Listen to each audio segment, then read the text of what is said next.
So we Our favorite president is speaking in France. Buy or any other thing. They're not going to acquire a nuclear weapon. That's if right. they do, all hell will rain down on them. Hear that? And they're not going to do that. Now, you talk about regime change. I never cared about regime change. It's never a part, but I guess you have regime. Now, you talk about regime change. I never cared about regime change. It's never a part, but I guess you have regime change because you know better than anybody. The first group, they're all dead. The second group, they're dead. That's right. A part of the third group is gone, and we're dealing with people that I think are very rational people, and they were nice people. I think actually they're smarter than the first and second group, but they're not radicalized, and they're, looking to help their country. So again, I don't believe the regime change. I've watched regime changes for years. They never work. That's right. They don't. Just happen. I can tell you this is a country where the emir is so respected and the prime minister is so respected by the people, and that's the way a country should run. It should run out of respect, not out of fear. As you know, at least 42,000 protesters were killed in Iran. Killed. They were protesting. The wrestler, they had the big event at the White House the other day, the UFC, and they were all talking about he was a great fighter. And he was hung with his two friends because he spoke. Bad connection from France. It's tough stuff. So we're very happy that we're involved. We're very, very impressed with Qatar and the way they've handled things because they were really on the line. They were in the front line. They were being shot at. Literally, I could walk in a minute. Every other place I have to take a plane. And I just want to really congratulate you on bravery. I don't know if you get congratulated for bravery, because bravery is something you either have or you don't, and you never know until you test it. But you were tested, and you had great bravery.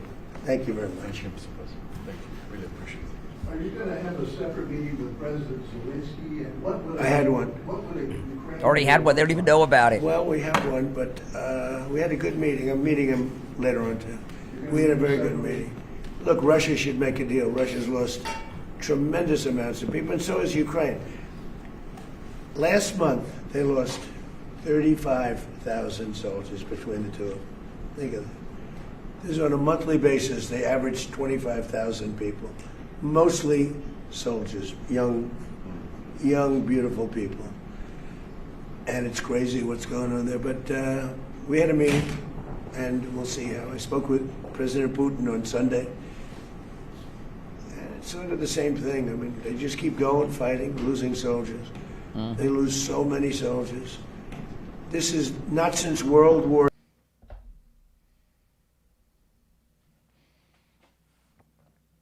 so it was going to be the easiest settle. There's a lot of dislike between the two leaders, but I'm meeting with him again later on today. And are you going to have a special focus on Ukraine? Well, we're going to look. Now we were focused on Iran. That's going to be in the back in the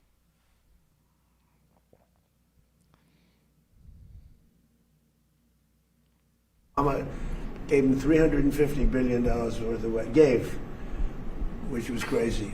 The European Union pays us full price for weapons. Caroline Levitt's back from maternity leave. She needs to get their internet connection working in France. But the only reason I don't like to see 25,000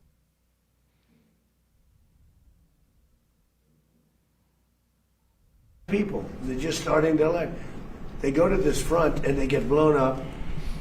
And Ukraine is losing a lot of people too. I mean, the whole thing is ridiculous. So, I'm going to do whatever I can.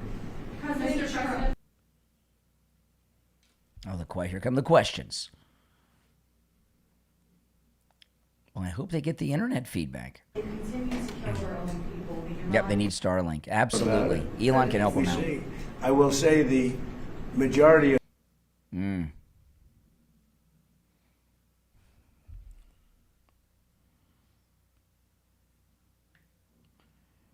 severe. But it's, yeah, do you have a question? Yes, Mr. President.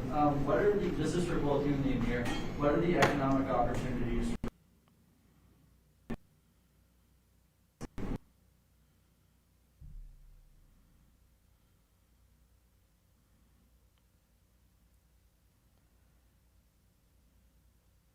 Boy, they're having a hard time.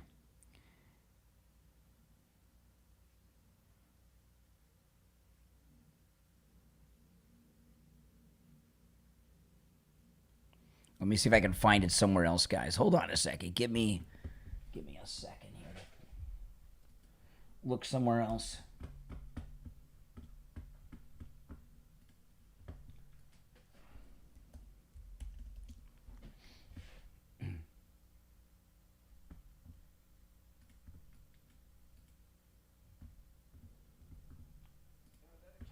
Here we go. Dumbest deal I've ever seen other than NAFTA. NAFTA maybe was even dumber. But just in terms of a bad deal for us. Paid them billions and billions of dollars. We pay nothing. They paid them billions of dollars. And it was a disaster. I terminated that in my first term. Had I not terminated, and we hit them hard, we terminated it. In my second term, we sent in the B-2 bombers and we terminated their, I call it the nuclear dust, their enriched material, right? And totally effectively. And I remember when CNN, which is fake news, I think it probably isn't, but CNN said, well, maybe it wasn't that effective. So the Atomic Energy just reported that it was one of the most devastating bombings that they've ever seen. The whole mountain collapsed on top of it. And frankly, to go get it, we're going to go get it. But to go get it is a big deal. Because they say only China and us have the equipment where you can even get. The whole mountain is collapsed on top. We have cameras on it. You could make the case why you even bothering, because it's not really valuable. It's, you know, it's probably $500,000 worth. It's not. Okay, hold on, let me pull it up here. There we go. Can I just answer? You asked that. I think in the last couple of months or weeks, I think that wasn't our. We were not interested in, you know, what are the opportunities, economical opportunities in Iran. Our interest, both of us, was to first of all to find a deal to stop this war. This is our main target. But looking at the economy and the opportunity, I'm sure there are going to be huge opportunities. And you know, as I said, this is a very important momentum to keep working like that to reach, let's say, the final deal. After that, Iran will be, you know, of course, open for any kind of investments, and I'm sure there are going to be huge opportunities. But to be honest, you know, we never thought of it. You know, our target, you know, is to try to find a deal. Well, they're going to need something because we blew them up. And, you know, you could make the case, I used to make the case that, like a week ago I said it, now it's different, we have an agreement, but if we left, we did a great job. If we just left, we did a great job, because it would take them 15, 20 years maybe to rebuild. And we were going to do a much bigger job if the agreement wasn't signed. We would have taken it to a level. But if we did that, they would never, ever, I believe, be able to rebuild. Too much. Mr. President, what are the expectations for Israel? Can this deal survive if Israel attacks Lebanon? It can, and you know, I consider that the minor war. Iran's the big one, but we have that a little pinprick out there that its head, and that's Hezbollah. And you know, I was very responsible for Syria, and the man that's running Syria now is a person that I put there along with President Erdogan and some others. He's done an amazing job of pulling it together. He's not a Boy Scout, but he's done an amazing job of pulling it together. And he is very good with Hezbollah. Oh boy. Hezbollah does not like them. And I'll tell you what, Israel's fighting Hezbollah too long, and too many people are being killed. And you don't have to knock down an apartment house every time you're looking for somebody, because there are a lot of people in those apartment houses, and they're not all Hezbollah, that I can tell you. And I suggested to Israel to let Syria take care of Hezbollah. Because to be honest with you, I think they do a better job And I didn't like Syria. I didn't like where 2 hours before we're signing the agreement that there was an attack in Lebanon, in Beirut. It was right in, it wasn't like in the southern side and, it was in Beirut. I did not like that. I let them know that. I didn't like it, not at all. But I think that Syria, he's pulled that country together amazingly quickly. He's very capable. And he's been very good for me. He's protected everything that I've. Israel can't do the job without killing everyone else. He'll do the job. Syria will do the job. Are you frustrated with Netanyahu, sir? No. We had a great relationship. We're talking about some end details. I didn't like that he did an attack based on there was a very much. And he ends up doing I saw that attack. I saw where that bomb went. Did you see what happened? That was a vicious, that was too much. You can do too much also. But we've had a very effective relationship. Without us, without the United States, there would be no Israel. Without me, there would be no Israel, because no other president was willing to do what I did. I've had a great relationship with Bibi, but now Bibi has to be more responsible with respect to Lebanon. Lebanon used to be a great country. It was a country where you had professors, doctors, lawyers. The great intellect was in Lebanon. Now it's terrible. I would say of all countries, they've been treated the worst. And they can't defend themselves. And they have Hezbollah, which is a problem for them. So, no, I'm not happy with the way Israel has handled themselves with Lebanon and with Hezbollah. They should have been able to do the job faster. It just goes on forever. And when that happens, it throws a negative light on the big deal, and that's the deal with Iran. So when you ask me about Bibi, an unbelievable relationship. But Israel would have been blown up a long time ago had I not gotten involved. Two things I did. I terminated the Iran nuclear deal. Barack Hussein Obama sold out Israel for Iran. He went to Iran. He sold him out. How anybody can vote for this guy or the party, the Democrats I call them, because they're dumb. They're dumb people. That's number one. How anybody can vote for them. And the second was the B-2 bombers just totally destroyed. So they had the right there, the JCPOA. I watch these politicians. I watched a Senator Reid that nobody ever heard of the other day. Well, this deal is the same as the deal with Barack Obama. No. This deal is a wall to a nuclear weapon. His deal was a road to a nuclear weapon. My deal, they can't have a nuclear. They get blown up. If they have a nuclear weapon, they get blown up. In his deal, they were allowed to have a nuclear weapon. And in all fairness to Bibi, I remember very well, Bibi came to Washington and he begged Obama not to make that deal. And Obama was on the side of Iran, not Israel. 4 minutes till the radio show starts, but I'm going to continue with the press conference. And was very tough after the termination. And if I didn't do that, Howard knows better than anybody. If I didn't terminate that deal... Are you kidding me? He looks like a man of 50. Nuclear dust, as I call it, right? We blew it up. The mountain collapsed on top. You can't get to it. And they were 2 weeks away from having a nuclear weapon. And if they had a nuclear weapon, they would have used it on Israel, and I hate to say it, and probably the rest of the Middle East, because they had all those missiles aimed at the Emir, at Saudi Arabia, at UAE, at Kuwait, at Bahrain. I mean, the biggest surprise in this whole thing, I didn't think. Boy, he's got more energy than a 45-year-old. And actually, that was a mistake for them, because it brought us, these countries, in particular the 5 countries, it brought us, I mean, he even hit Turkey once.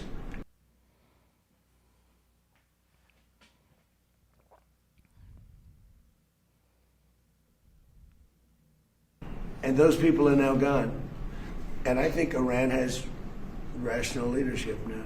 Is Netanyahu But on- you wouldn't have, if it weren't for the United States of America, with me, because Obama was the opposite, Israel would not exist right now. Israel would have been blown off the face of the earth. That's right. 100%. And every smart person in Israel knows that. Okay, thank you very much, everybody. Thank you. All right, so that's it. Good. It's not a very long press conference, but it was a good one. And we've got 2.5 minutes until the radio show starts, and we've got a lot to cover today. Something dropped by accident on the Fox News channel, which I'm going to open with when the radio show starts in a couple minutes. And you look at President Trump. Can you believe he is 80 years old? You listen to him. He sounds like a man who's 45, 50. You know, I mean, look at the energy he has. How many of you could go where he's going all day long, flying around the world, negotiating peace treaties, going to late night MMA fights, then flying to Europe, and then here you are doing multiple press conferences live? I mean, who could do that? President Trump is not a mortal man. He is a superhuman, and you can see it. I mean, I'm not talking about just other presidents. I'm just talking about other guys. A 50-year-old would have a hard time keeping up with this 80-year-old president, huh? Absolutely. All right, now, if you'd like to call in, the number's toll-free, 888-465-2631. We're about 90 seconds away from the radio show starting, and I'm going to start that. We'll talk a little bit about this press conference, and then I'll get into what they leaked by mistake on Fox last night, and someone might have gotten into a little trouble. We're less than a minute away. The number's toll-free, 888-465-2631. It's toll-free no matter where you're listening, and the number is also pinned in the live chat. I'm surprised the press conference didn't go on longer. It was a very short press conference. There's Marco Rubio, the Treasury Secretary, next to Marco Rubio. We have 20 seconds. All right, hang in there, guys. Oh, yeah. So much to cover. So much happening. All right, stand by. 10 seconds.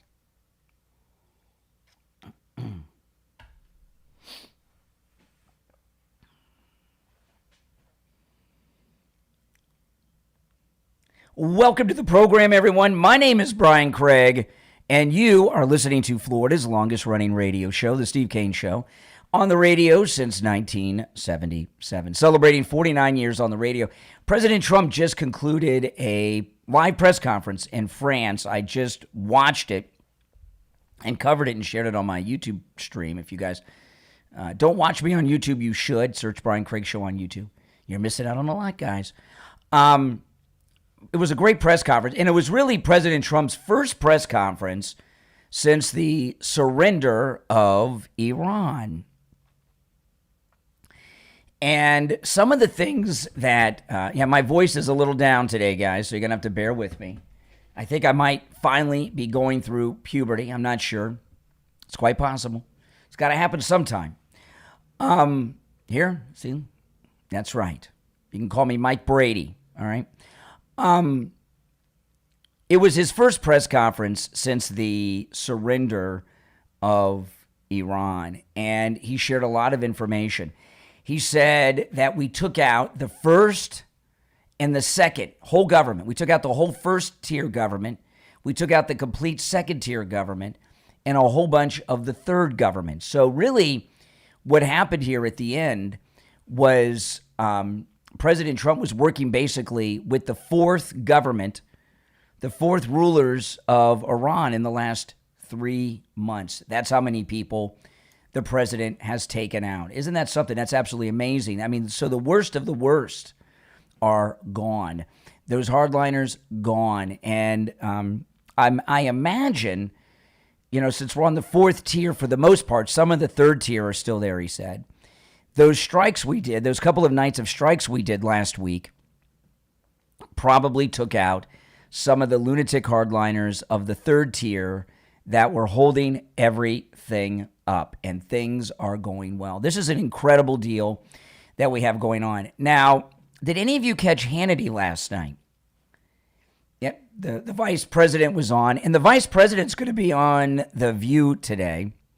And if I still have a voice in the afternoon, I'll cover it on my podcast. If not, I may not talk during the commercial breaks or after the show all day today because my voice is all over the place. I'm fine. I'm not sick or anything. I just talk so much that every once in a while this happens. But the vice president's going to be on The View today. That no doubt will be good. They'll probably focus all of it on this Michelle Obama comment that one of the MMA fighters made.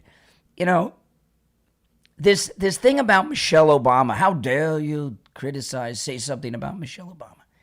Think about the things they've said about Melania, right?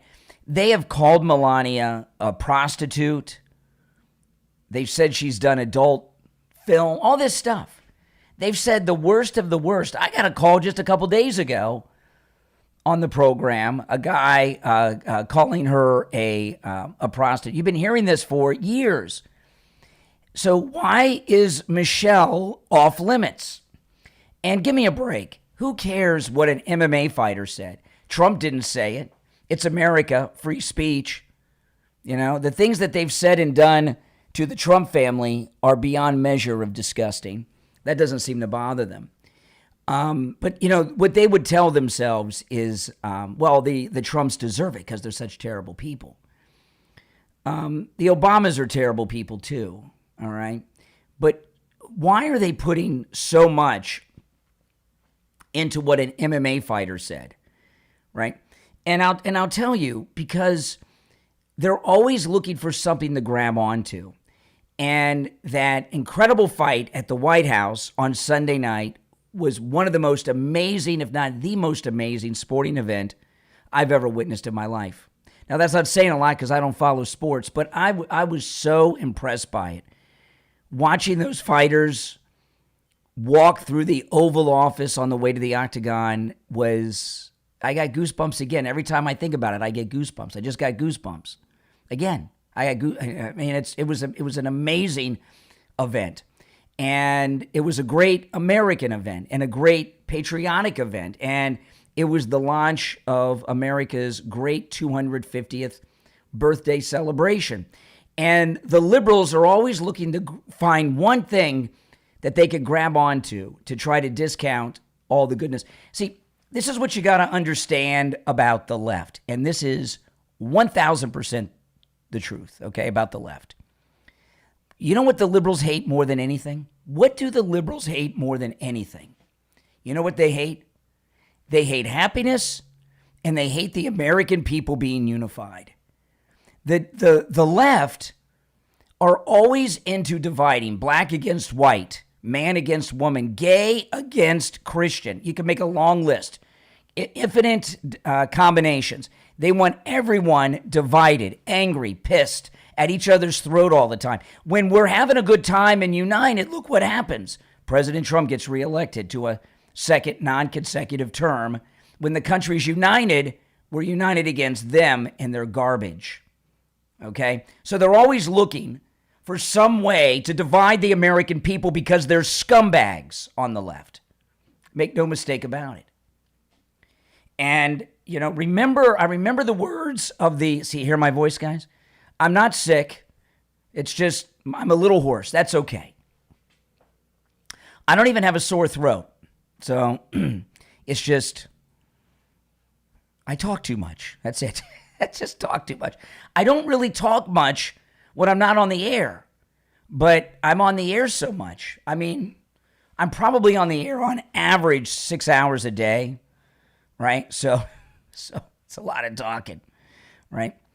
But I'm not sick. I don't have a sore throat, and I don't feel unwell. So so don't worry about me. But the late great Rush Limbaugh said a lot of wise things. But one of the things Rush said after January 6th, I remember this so well, like it was yesterday. after January 6th, I'm assuming it was January 7th, and I heard him say it live. And Rush said to all the conservatives out there, be careful what you say. Watch all of your words. They are listening and recording, and they are looking for one word, one sentence that they can put out there to cancel you with. And that's true. And sadly, I've lived my life that way for 35 years on the air, because I always assume that everything I said, everything I say today, everything I've said in the past, somebody could pull it up and play the tape, and I'll stand by anything I've said, okay? But I always have that in mind. But most people don't think that way. Most people don't think they talk like they're in their living room talking with their buddies, or at a bar talking with their buddies. I always talk as if I'm on the air, and what I mean is, choosing my words, and I think before I speak, and I'm aware that anything I say could be recorded and played back, and that's fine. I don't care. I'll defend it. I'll support myself. I'm not worried about it. But not everyone is that way. And so far as this MMA fighter over this comment about Michelle Obama, I talk for a living. That's why my voice is out today. People that are broadcasters, we talk for a living. Public speakers, politicians, they're speaking in public all the time, and we're aware of the impact of what we say. When you're talking about an MMA fighter, you're talking about a guy who suffered how many head injuries? When you're an MMA fighter, every time you get punched is the equivalent. Think about it. These are big guys that are getting hit, some of them getting kicked in the head and all this stuff. It's like having a head-on collision on I-95 going 80 miles an hour, hitting a semi-truck going 80 miles an hour. And how many times do they get hit in the head in a single fight?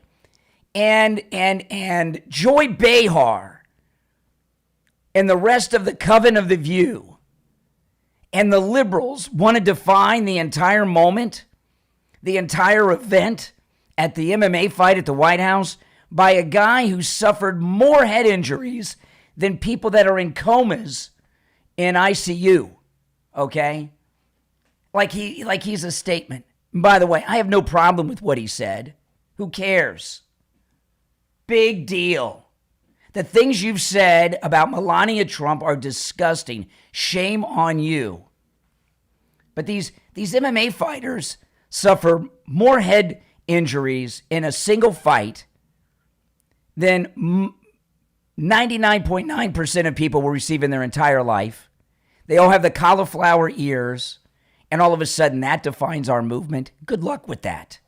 And by the way, why do you guys have a Nazi? Now, before I lose my voice, I'm going to talk about, they gave me this incredible new offer from Sloman's, and this blew my mind. Here in Florida, air conditioning is life. AC is life. And I don't know how it works in your home here in South Florida, but at my house, our air conditioning is on 364 days a year, right? One day we may not use it. We'll have a real cold day and we'll open up the house. We use it every day.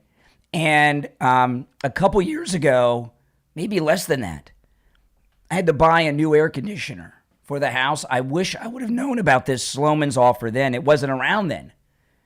This is an incredible deal. If there's one thing I know, it's about air conditionings.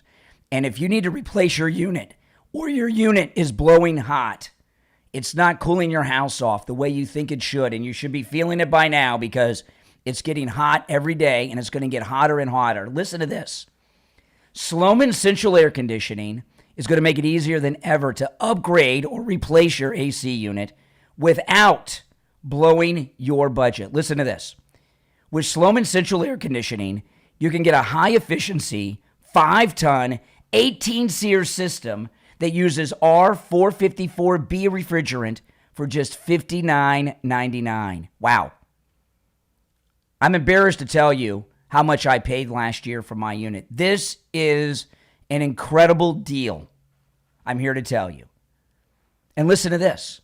With Sloman Central Air Conditioning, 0 down, 0 payments, and 0 interest for 18 months.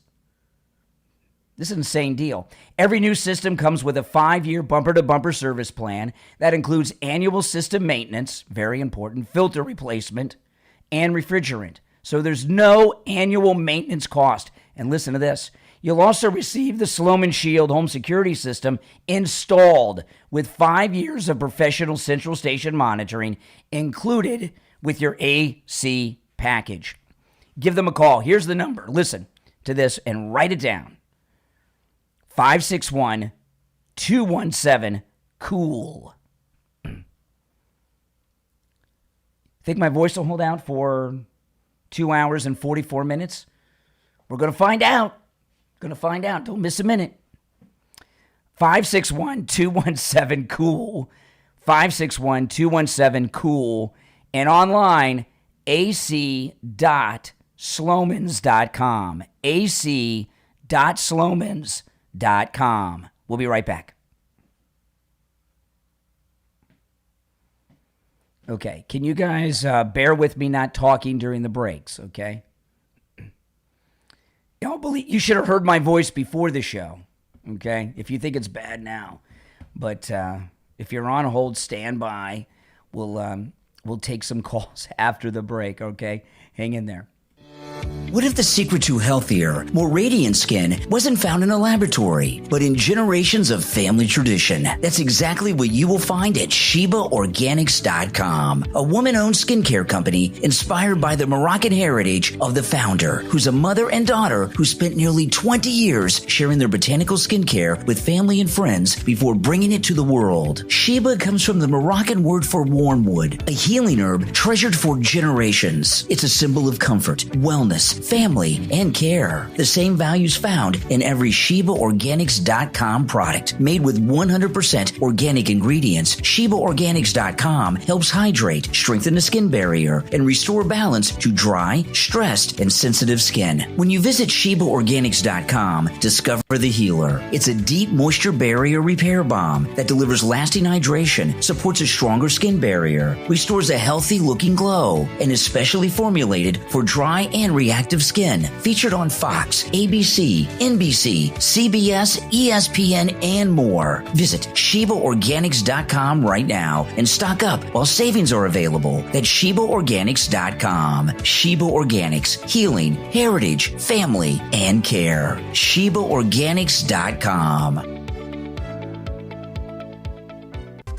Are you looking for clothing that says more about who you are? You will find just what you're looking for at K Urban. At K Urban, fashion is more than what you wear. It's a reflection of your mindset, your values, and the person you're becoming. At K Urban, shop inspiring apparel for both men and women, including premium hoodies, sweatshirts, and t-shirts featuring powerful messages like faith over fear, you only live once, fall in love with yourself first, and many more. Every design at K Urban is created to remind you to choose confidence, embrace your journey, trust the process, and live with purpose. Because what you wear should say something about who you are. Visit the site right now, k-urban.co.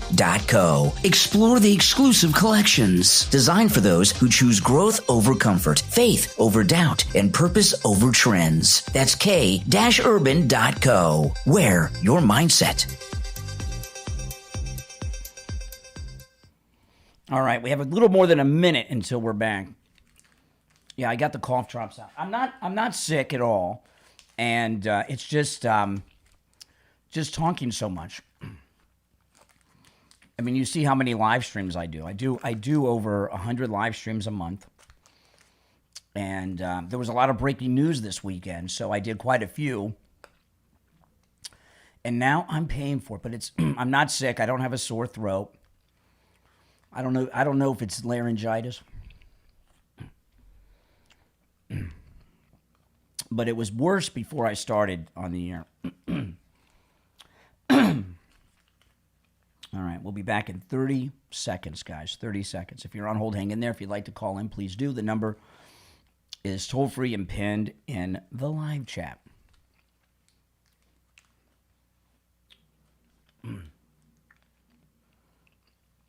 I can't have a cough drop in when I'm on the air. Nobody wants to listen to that noise into the microphone. Okay, it helped a little bit. Not really. All right, stand by. All right, we're back. It's the Steve Kane Show. My name is Brian Craig. As you experience me going through puberty live on the air. If you're on hold, stand by. So, Sean Hannity last night, he had the vice president on, and something came out from General Keane that I don't think General Keane was supposed to say on the air. So the cable news, I don't know, Mike, you might want to get a best of ready, Mike. Mike's back from vacation and back from the Knicks game. I don't know, are you bruised and bloodied? Because I don't know if my voice is going to hold out for 2 hours and 38 minutes or not, but we're gonna find out. We're gonna find out. But just in case, Mike, get a best of ready. I'm not sick. My throat's not sore, and I'm not in any pain. It's just I've got laryngitis. Is this laryngitis? I don't know what it is. It's something. But anyway, all the cable news have not only been talking about the Iran deal, but they've been dissing it, right? They've been putting it down. And they've been promoting this idea that the United States is giving $300 billion to Iran to rebuild. Not true, by the way. Do you know how I know that's not true? President Trump said it's not true. He posted it on True Social. He says, we're not giving $300 billion to Iran. That's not true. But General Keane came on Hannity last night. Let me play the clip. It's a short clip. And I wonder if he got in trouble for saying this. Listen. And I believe if they renege on this deal, and action will be taken. But I can't square some of the things that are coming out of the administration from reliable sources. That's what I find so disturbing. When I heard it from the Iranians, Sean, I dismissed it. I said, that's the same nonsense we were always hearing. Well, but when I hear from administration sources some of the things that you have heard of what's in this deal, that makes no sense whatsoever. It's not defensible. I think what the president should do is just let's release it and let people see what's out there so we stop debating about something none of us has seen. Okay. So do you see that? No, do you know what the biggest problem they have in cable news? What's the biggest problem they have in cable news? Do you know what it is? They have 24 hours a day, 7 days a week to fill. And that's why they don't do the news. That's why they jibber jabber so much, right? Because there's really not that much news to talk about 24 hours a day. So they don't really report the news on cable news. They talk about the news for 24 hours a day. And what General Keane just said is these endless debates about the deal, whether it's a good deal or a bad deal, nobody knows what's in it because we haven't seen it. And anyone talking about it doesn't know what they're talking about. Listen. That makes no sense whatsoever. It's not defensible. I think what the president should do is just let's release it and let people see what's out there so we stop debating about something none of us has seen. Okay, that's right. So he's saying so we can talk about something we know about. Since we haven't seen it, we don't know about it. So how can we be dissing something that we don't know about? Oh, that's beautiful. General Keane, General Keane does look like he's been embalmed. I mean, he look like he's embalmed. I mean, he looks like he wears mortician's makeup when he's on television. And his hair doesn't look real. He looks like, what was that exercise kid show a few years ago called Something Town? I forgot what it was called. He looks like one of those guys. But they don't know what they're talking about. And of course it's a good deal. And the only thing we're hearing are made up things and rumors.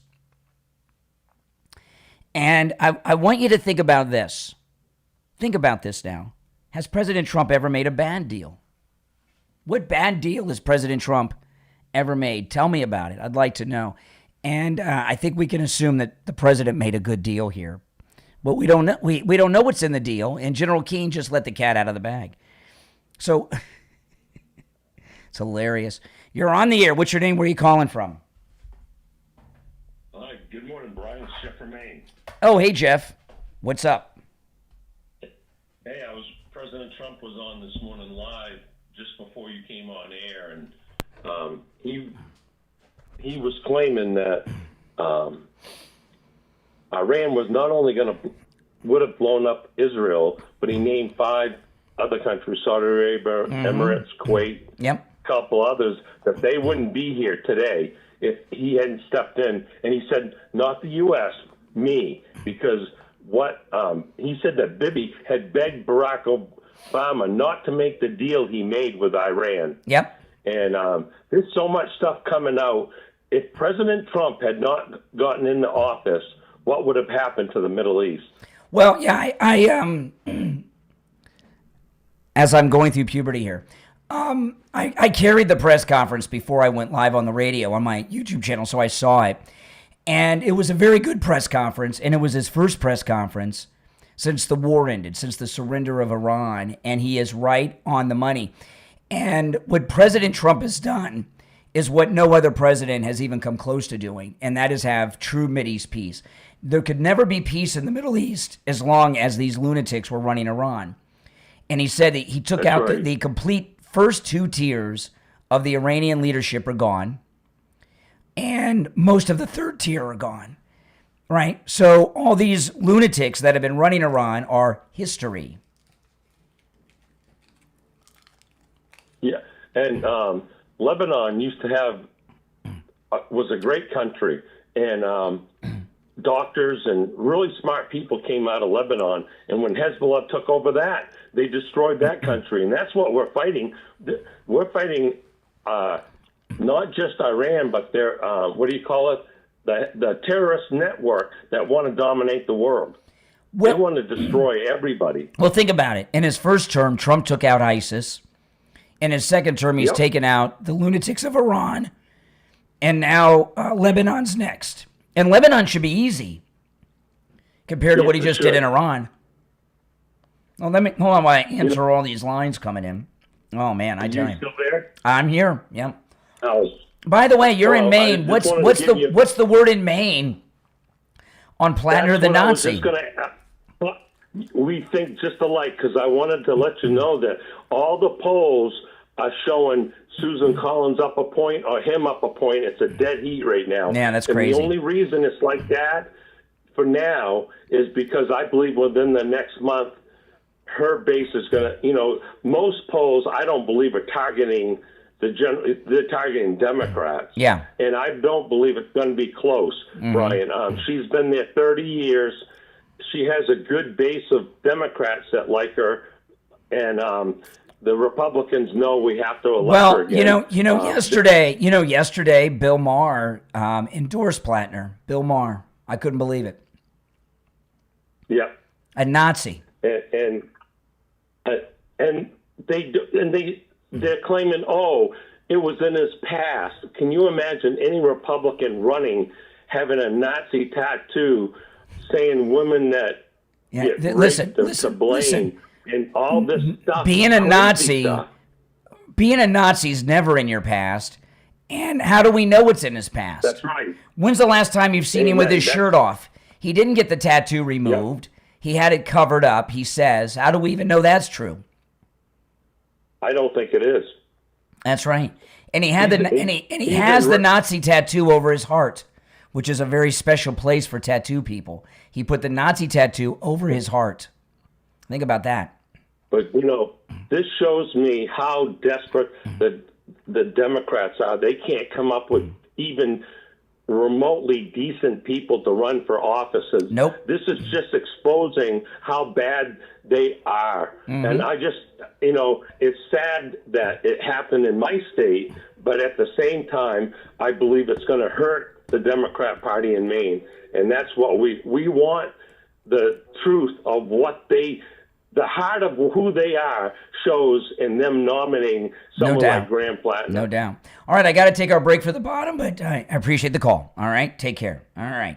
Okay, we'll take our break. If you're on hold, stand by. If you'd like to call in, the number is toll-free, 888-465-2631, 888-465-2631. We'll be right back. So what I'm going to do, guys, is I'm going to talk really close to the mic so I don't have to raise my voice. And I think if I'm this close to the mic, I won't have the voice problems as much. All right. So, but let me rest my voice during the break.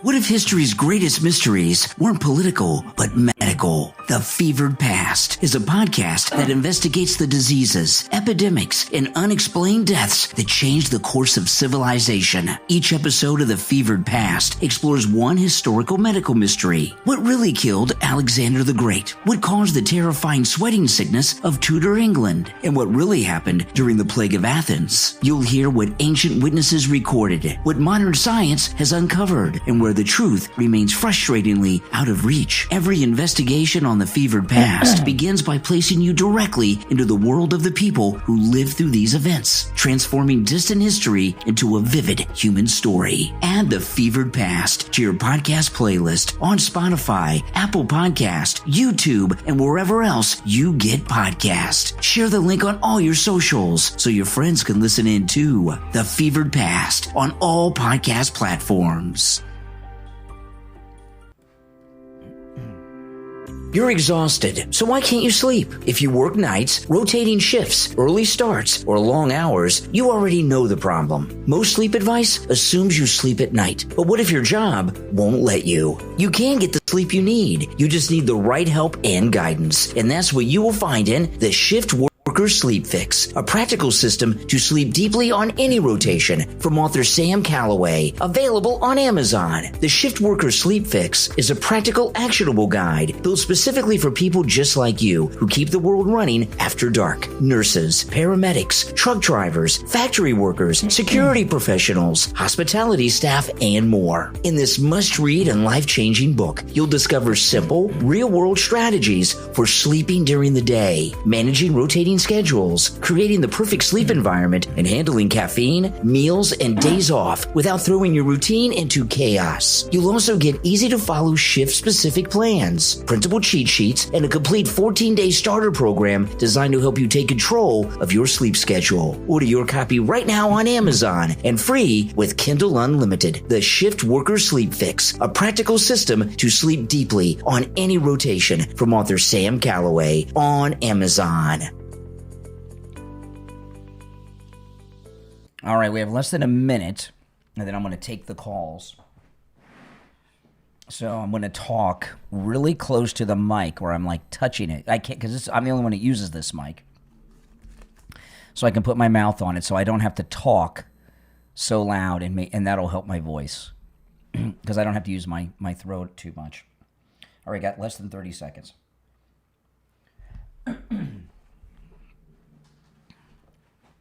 If I wasn't live streaming on YouTube, I probably wouldn't even talk about it, but you guys can see. Okay, stand by.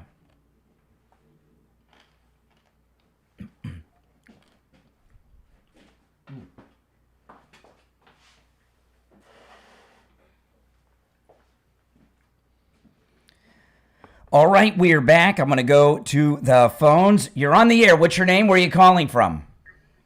Yeah, good morning. I hope your voice gets better. You know, Brian, it reminds me. Years ago, I went to a concert downtown Fort Lauderdale, and the singer who was Engelbert Humperdinck had laryngitis. Yeah, it happens. And we heard exactly. We had two songs, and he drank. He was drinking medicine for the whole contest. Well, I can't get liquored up on the air. I'm not going to get liquored up on the air, but no. At this hour of the morning. I think it was NyQuil. Oh, that'll put you to sleep. But yeah, I know. Here's the deal. Okay, I believe that I watched that on your station. I watched prior to the show, President Trump, 100% right. If it wasn't for him, Israel probably wouldn't exist. All those countries wouldn't exist, and we'd have a major threat in the United States with a nuclear Iran. 100% behind President Trump and everything he's done. There's a couple facts I want to give you. Hamas is not a proxy group. They are the IRG. They are in other words, if we have soldiers in the United States over in Germany, they're American soldiers. This is an Iranian army that's sitting in Lebanon. Mm-hmm. So they're not a proxy. Those are Iranian soldiers. But you know what they are though? They're kind of like the liberally impaired in the audience won't get this, but they're kind of like the British Army in Dunkirk, right? They're cut off, right? There's no relief coming. There's no supplies coming. There's no reinforcements coming, and they're surrounded. No. Now, I want to bring this to you too. I listen. I try to get information, and I agree.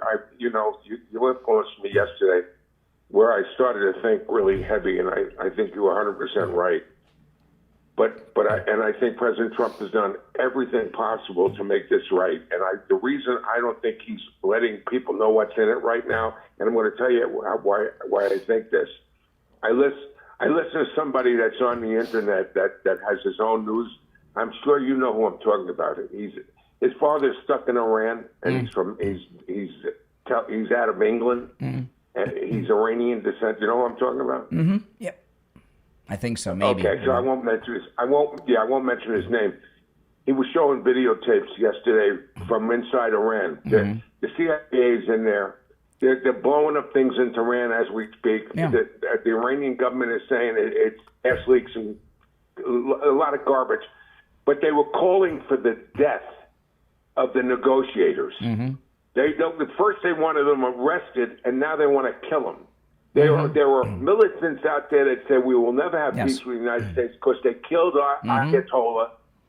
The government is totally fractured. They're fighting each other. Yep. It's got to be a bloodbath, and I don't see how we can protect the Straits of Hormuz with these crazy people. Well, that's not the reason fault, that the reason, Richie, that President Trump, I think, is not releasing the deal is because why should he and have all these idiots on television and influencers online tearing it apart all day and night until the final signature is done? That doesn't seem to be too smart to me. I think they're hiding it from the militant leaders in Iran that if they get wind of all this, because the only ones that know about this right now, I believe, are Pakistan, Qatar, the United States, and those people that negotiated this thing. If it got out everything you said is correct, and that's why we've been hearing crazy things leaked out of Iran, because they're trying to cool off these fanatical assassins inside Iran. You are correct. Yeah, I don't think they're going to stop, though. I think once this comes out, I think all hell's going to break loose within Iran. But Richie, anytime a war ended, remember the Confederates, the Democrats assassinated President Lincoln after the war was over, right? Yeah. So when wars are over, even at the end of World War II, there were Nazi insurgents committing acts of terrorism in Germany until the 1950s. It's normal when a war is over to have fanatical lunatics committing acts like this. It's normal. Yeah, but what's going to happen? What's going to happen if those lunatics are still in the government, and there's a lot of them? Yeah. And what's going to happen with the deal that they break this deal? I believe they're the ones who are going to break the deal. I think that what they're going to do is they're going to attack ships once they find out what this is all about. I think the Straits of Hormuz is in trouble again. I think President Trump eventually is going to have to go back in there and clean it up because I just don't think these people are ready. I think they're liars. I think they're just trying to delay this. Well, listen. The Islamic Republic of Iran, by definition, is a theocracy and a dictator. I don't know if theocracy is the right word because it's a dictatorship. So I don't know what other than theocracy. I don't know another word to use to describe it. But it's a theocratic. Okay, I'll make something up. It's a theocratic dictatorship. So you have religious fanatics. It's like Gilead and that Handmaid's Tale, right? So when you have religious fanatics and they're losing power, they're gonna react. Yeah, let me comment on that Michelle comment by the MMA fighter. Okay, I don't know. I saw a clip yesterday that was Joan Rivers a liberal? I know she was a comedian, but she was good friends with President Trump, and I think she was the Celebrity Apprentice when she was on The Apprentice. So I don't know. Before she died, That's right. They threw. She was going into an office building, and they threw a question at her. Before she What do you was think assassinated. You mean? A lot of people think Yeah, Joan Rivers what was the- assassinated. Right after the comment, she Mm-hmm. died shortly after. The comment was, "We already have our first gay president, and Michelle is a trans." Yeah. That's what she said out of her mouth, and she was dead a couple of days later. I don't know how many days later it was. I don't remember how long. But It it wasn't was pretty long. So these comments that this MMA fighter made, he shouldn't have made them. It wasn't what, but he was trolling. I mean, he literally trolled. He trolled before the fight. He put out What he did is what these actresses do when they show up to the Golden Globes dressed like a snail or in a transparent clothing, or Kanye's wife walking around naked all the time. It was everybody's. He's famous now, which is what he was trying to do. Yeah, he trolled. Yeah. He was like Muhammad Ali trolled everybody for years. That was a troll. But he was one of the original trolls. So these Democrats have no sense of humor. They take everything seriously. I mean, Literally, they take everything literally. Yeah. And the things they've said about Melania, that she's a prostitute and a pornographer and all this stuff, and come on. I had a guy call me the other day. I don't know if it was the radio show or my podcast. I can't remember, in the afternoon. But a guy called and said that she gets paid $50,000 every time she's in public with Donald Trump and all this. I mean, they say terrible things about Melania. That's okay. You say one guy that suffered, how many head injuries has this cauliflower-eared MMA fighter suffered? Oh, you see and they're taking his words like it's like Donald Trump said it. Brian, the last fight when the guy won the championship, the lightweight championship, the guy he fought was from Spain. They showed him. If you go after you get off, go on. I saw. He's in the hospital, Yeah. man. He's never going to be the same again. His face. He looks like he got into 4 car accidents with his head. Yeah. So I mean, this guy ended up in the hospital. And these now, MMA fighters, I don't even know if you can call what they have on gloves. I mean, it's pretty rough. And in the they only protect the knuckles. In the main event, event, protecting their own knuckles. That's right. In the main event, the guy that lost, he thought he was going to die if he went out for another round. That's why he said, "I can't go back." And so you take a guy. His eyes. So you think about it, like I remember about 15 years ago, I was in a major car accident. Somebody hit me on I-95. And when the police came and the fire department came, I didn't have any broken bones. I wasn't bleeding. I couldn't remember my name. I couldn't remember how old I was. Nothing. And it was a strange thing. And that was just one injury from one accident. This MMA fighter, how many head injuries like that has he sustained in his life? Right? You lose judgment when you're brain damaged.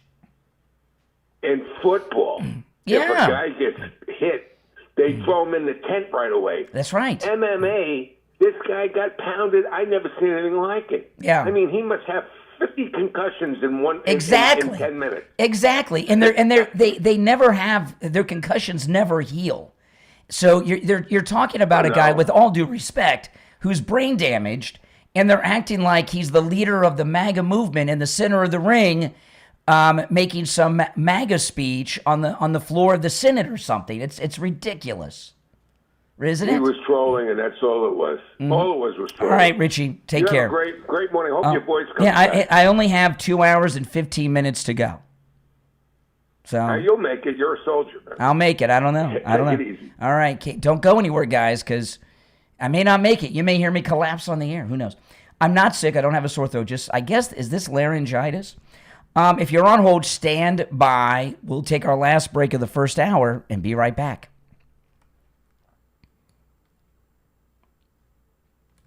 All right, guys, take a quick break.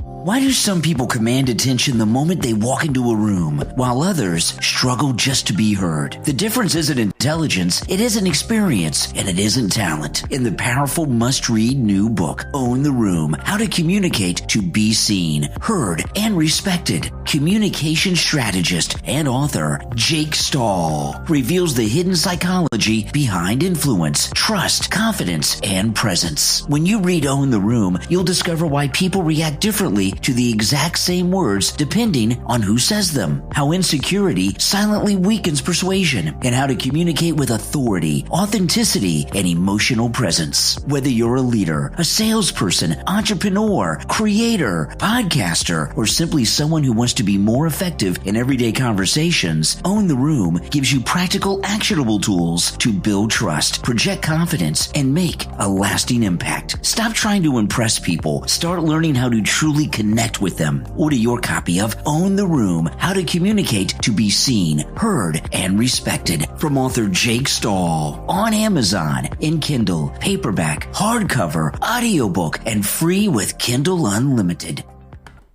Some of the most meaningful gifts don't come from big companies, they come from family. At Selena's Studio Art on Etsy, every design begins the same way, with a mother, a pencil, and a lifetime of imagination. For years, she created hand-drawn characters for children's books. Funny, playful, and full of heart. Her work was recognized around the world, featured in magazines, and loved by generations of children. Now those same drawings are coming to life in a whole new way. From t-shirts and hoodies to mugs, coloring books, puzzles, posters, even home decor. Each piece at Selena's Studio Art on Etsy carries the warmth of a real story and the care of a real family. Every item is made with premium materials, carefully produced, and designed to bring lasting joy. Whether it's a gift for someone you love or something special just for you, Selena's Studio Art on Etsy has it. It's a legacy. Discover unique handcrafted designs that make people smile only at selenastudioart.etsy.com. That's selenastudioart.etsy.com.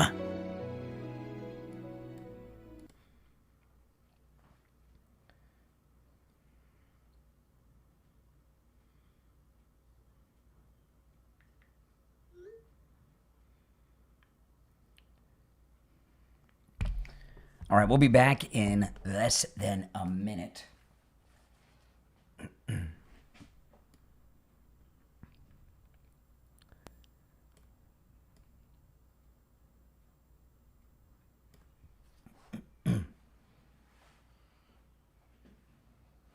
About 30 seconds, we'll be back.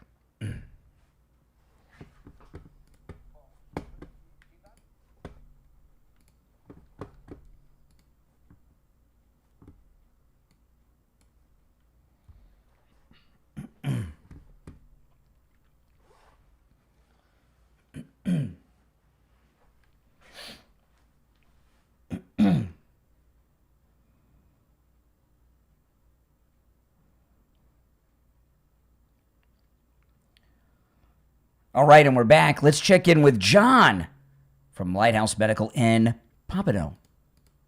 This is Brian. I'm at Lighthouse Medical Center in Pompano. I'm with John. He is the Chief Operating Officer at Lighthouse Medical Center, but also the Director of Neuropathy Treatment. John, a lot of people may have neuropathy and not even know it. What are some of the signs and symptoms people may be experiencing? Well, Brian, it's common that people will have numbness on the bottom of their feet, burning, tingling, can be pain or discomfort. One of the most common ones is balance problems, and people don't really have some of the other symptoms yet, but they notice their balance is a real issue. Some people can have one symptom, some people can have 8 symptoms, some people can have 3. It just depends on the person, but that's why we have to assess them individually. I remember when I was a kid, my grandmother used to fall down all the time. She probably had neuropathy. It's a possibility. Balance is one of the most important things to people's activities of daily living, going to the restroom, getting up, eating, just doing their normal things. So it's really important that we assess those patients for neuropathy so that we can ensure that they have a good quality of life. So if someone thinks they have neuropathy, or maybe they have some of the symptoms you talked about, they can come in, you'll give them an examination and let them know. Oh, yes. We're very extensive in our examinations. It's one of the biggest complaints from patients who have been to other doctors for neuropathy assessments is they do very minimal testing. testing. We do very extensive testing, blood testing, genetic blood testing, overall health evaluations. We got to get someone's health optimized. It's not just about the neuropathy. It's about their lifestyle choices. It's about their diet. It's about their genetics. It's about correcting the blood work. It's something that we have to assess the patient as a whole to get them to a point where they don't have neuropathy anymore. If you have neuropathy or think you may have neuropathy, call Lighthouse Medical Center in Pompano right now and schedule your no-charge consultation. The number is 754-222-6642. 754-222-6642. And online, lighthousemedicalcenter.com. All right, we're back. So the Vice President JD Vance is going to be on The View, which I'm excited about because he's very good going up against liberal jerks, and he'll handle himself well.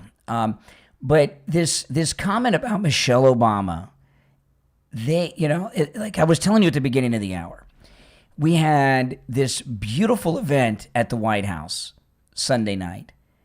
And not only did we have this great historic event that will be forever remembered in the history of the presidency, 200 years from now, they'll be talking about that fight. But the president came out with the surrender, with the peace agreement from Iran right before that on his 80th birthday. So it was a trifecta of celebration. And the liberals who were doing rain dances all day Sunday and Saturday, trying to make it rain at the event, and they failed. They want to try to destroy it, and they're always so they're always ticked off. So what do? So the fighter who's got more concussions and brain injuries than even a doctor could probably determine from brain scans, makes a comment about Michelle Obama that's been made 10 million times. Big deal, because they want to try to destroy the event. They want to try to take the event and stain it with something.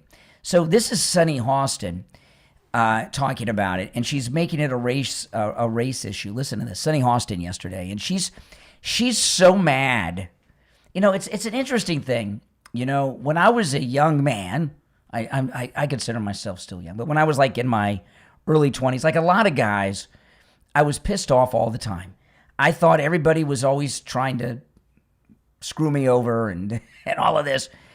And what I realized is, and this is a great lesson for people to learn, that, no one's thinking about you. They're just thinking about themselves. No one's trying to do you in. They're just, But what I learned back in those days, because I was like 20, 21, 22. I was always ticked off. You know how it is when you're a young guy.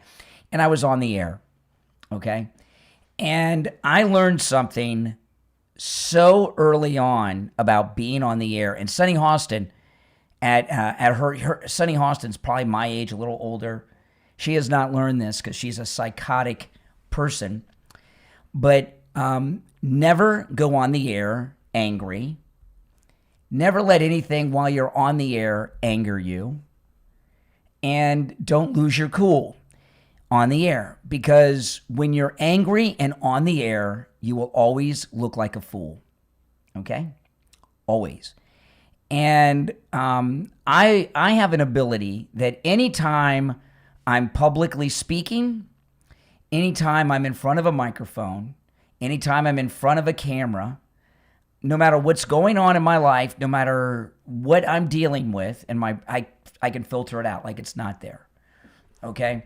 And you will never hear me angry on the air. Even if I'm yelling at someone, it's not that the yelling's not appropriate or I'm faking it, but what I mean is nothing that you will never hear something get under my skin on the air ever.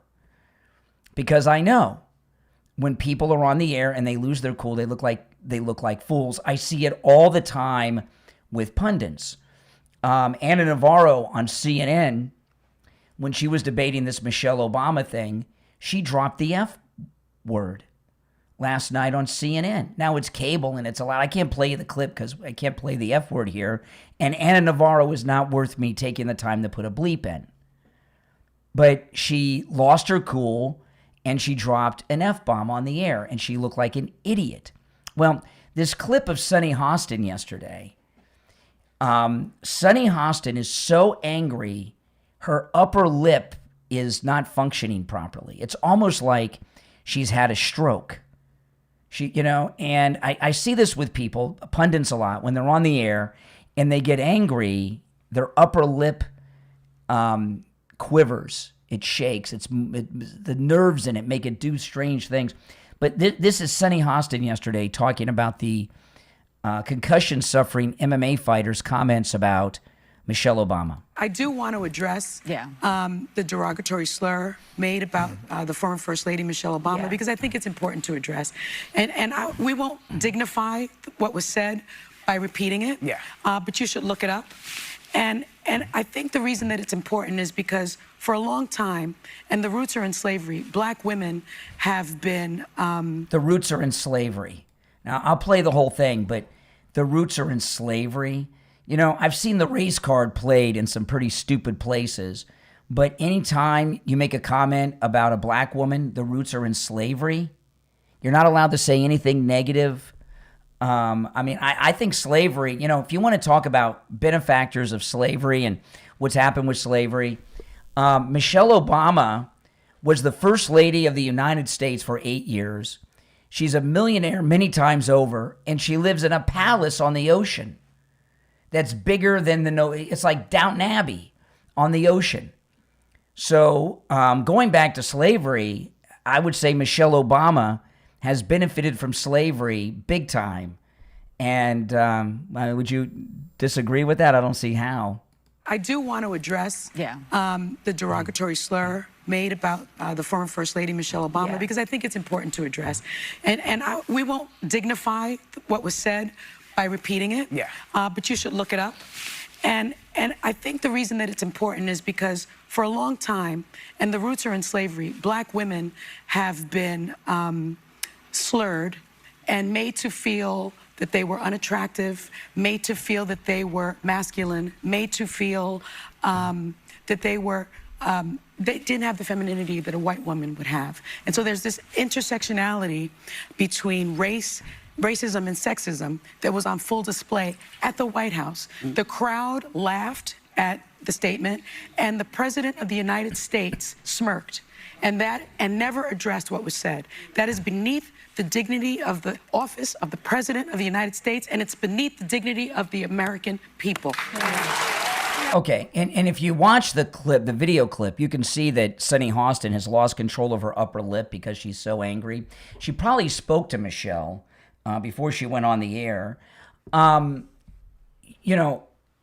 Hostin, go online and look for a photograph of Sunny Hostin from 10 years ago. You're not even going to recognize her. I don't know what she's done to her skin. Maybe she's done what Michael Jackson did. I don't know. But she has lightened her skin. I saw a picture of her. My wife told me about this, and I'm like, there's no way. And I went and looked. Yeah. So why has she lightened her skin so much, Sunny Hostin? And this idea that because if you find Michelle Obama unattractive, you're some kind of racist. No, she's just ugly. That's it. There's beautiful women that are white and black and all kinds of other things. If you think a white woman is not attractive, does that mean you hate white people? No, but come on. And I'm not holding her looks against her, Michelle Obama. She was born that way. She can't help the way she looks. But thinking she's unattractive is not racism. It's just a matter of taste, right? I mean, everybody has their own taste. And if she's so concerned about slavery, Sunny Hostin is not descendant of slaves, right? Professor Gates did her family tree on that PBS show that he does. Sunny Hostin is descendant of slave owners. She's descendant of a slave owner. So, and look where being a descendant of slave owners got her. She's a lawyer on national television making millions of dollars. We'll be back after our top of the hour break. Stay tuned.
I'm just saving my voice a little bit, guys, so you gotta bear with me.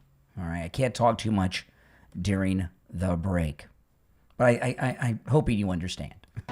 What if a world-famous wine empire was hiding a deadly secret? From author Milenko Gabrillo comes an international thriller where luxury, power, and organized crime collide in a battle that spans the continents in Blood and Wine. In Blood and Wine, meet the Lombardi family. They've spent generations building a global empire of Michelin-starred restaurants and world-renowned wines. But when their daughter suddenly vanishes, they uncover a criminal network operating in the shadows of the luxury industry. As shocking secrets emerge and the stakes rise higher than ever imagined, the family finds itself caught in a dangerous struggle involving betrayal, power, and a ruthless cartel determined to take everything they've built. From New York to Europe and beyond, Blood and Wine combines cinematic action, unforgettable characters, and non-stop suspense in a story about family, legacy, and the price of survival. Order your copy of Blood and Wine from author Milenko Gabrillo online at ithebook.com. That's ithebook.com.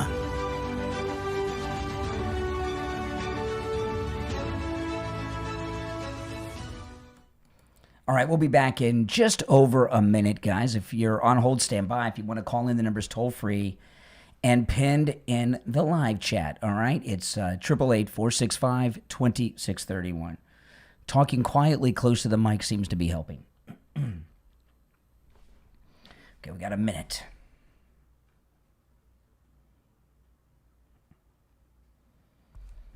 Yeah, that means if you don't find Michelle Obama attractive, you're a racist, according to Sonny Hostin. Oh my goodness.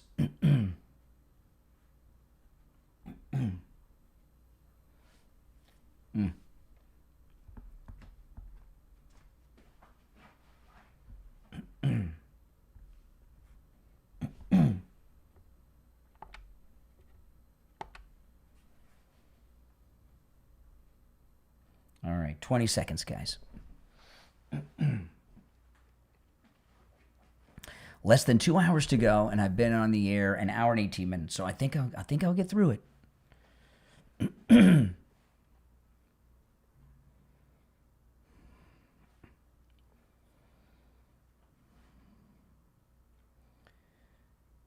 All right, welcome back, everyone. My name is Brian Craig, and this is the Steve Kane Show. Before I get back to this, I want to say all these comments about Michelle Obama, I don't believe that to be true at all, not even the slightest. And in fact, I am 100% it's not true, and I'll tell you why. I want to throw this out because you know how these people are, right? When Obama was running for president the first time, all right, when he was still the senator, obviously we had a lot of programming on it, and people didn't know too much about the Obamas, and I did extensive research that we talked about on the air at the time. And Michelle Obama's best friend in high school was Jesse Jackson's daughter, right, in Chicago. And there's many photographs of Michelle Obama with Jesse Jackson's daughter in high school, and she's a girl. Okay, I've no doubt about it. I know a lot of people say that and all that stuff. So I don't subscribe to that, and I'm not going to promote. And I know there's no one's seen photographs of her pregnant, is what people grab onto.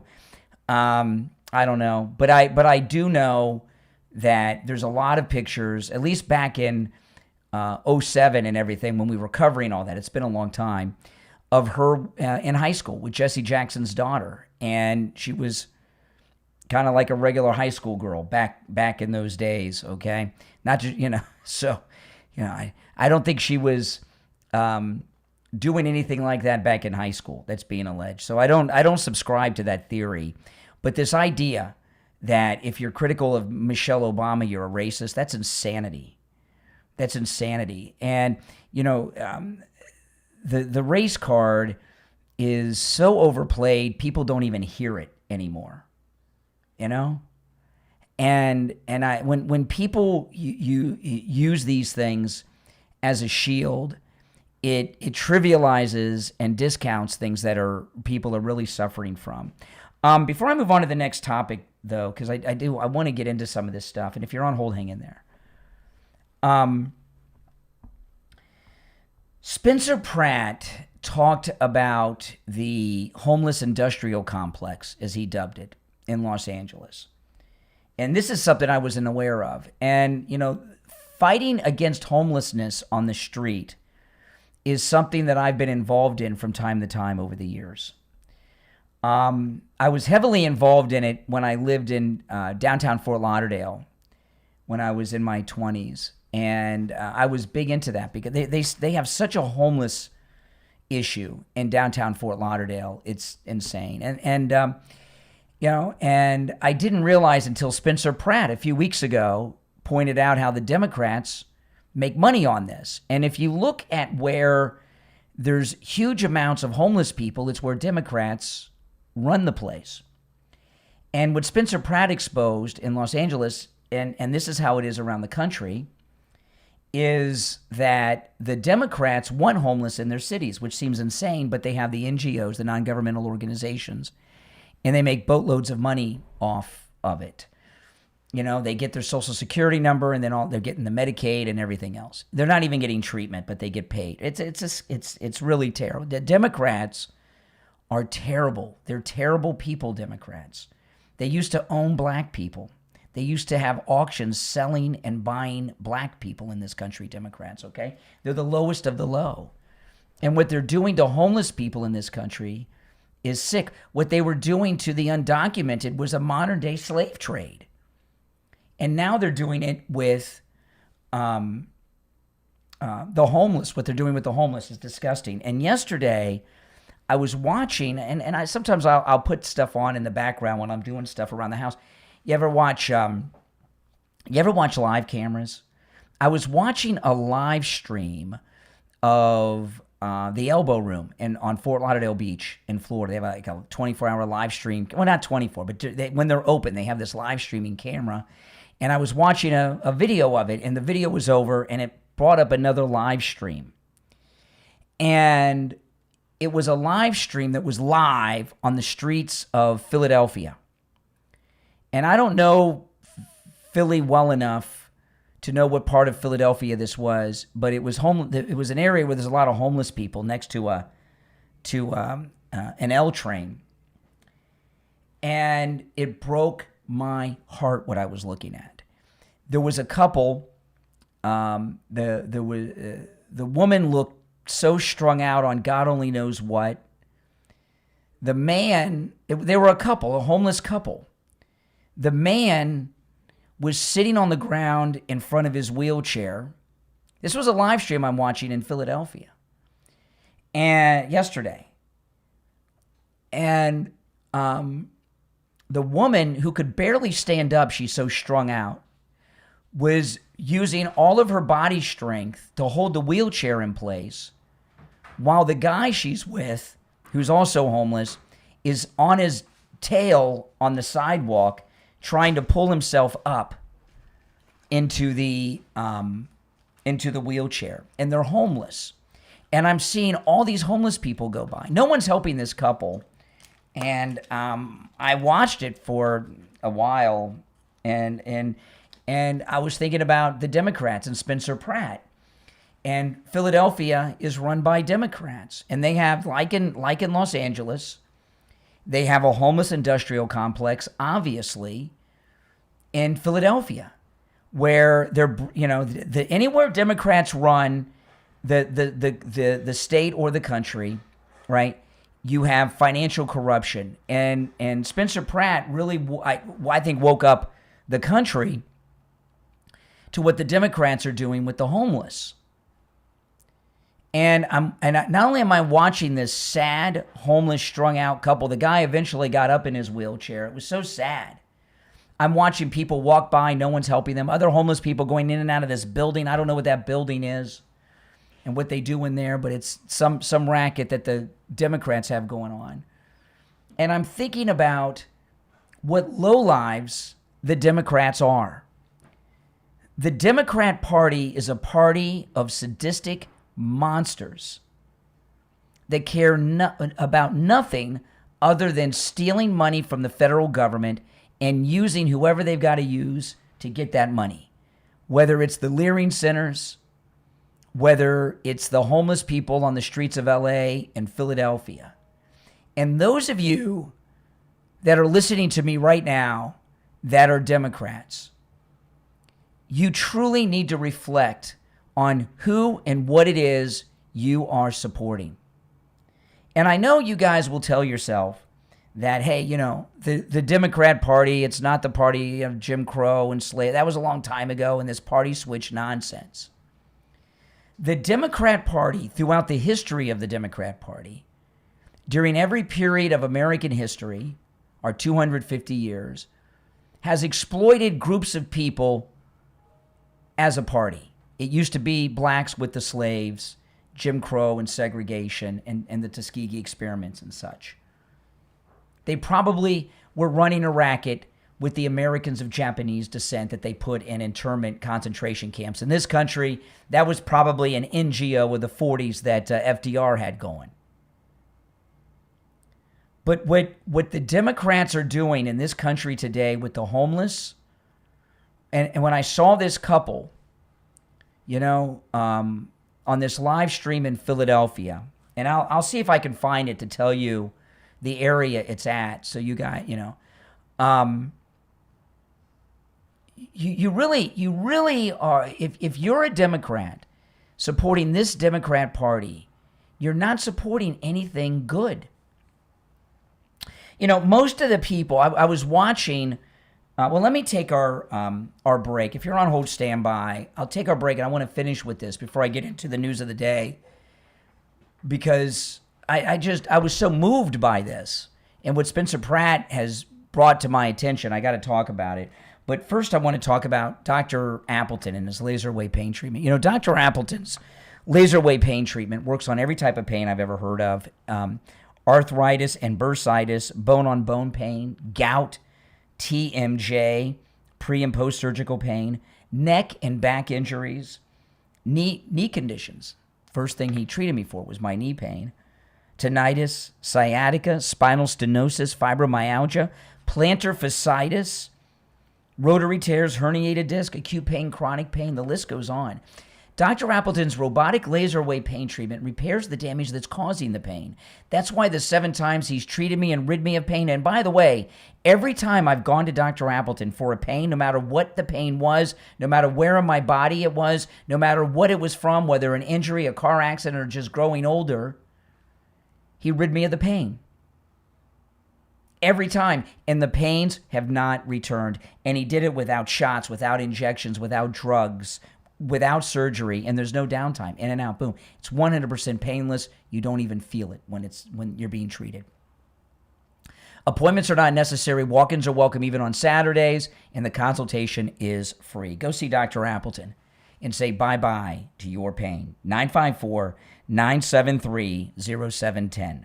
954-973-0710. That's 954-973-0710. And online, AppletonCairo.com. We'll be right back.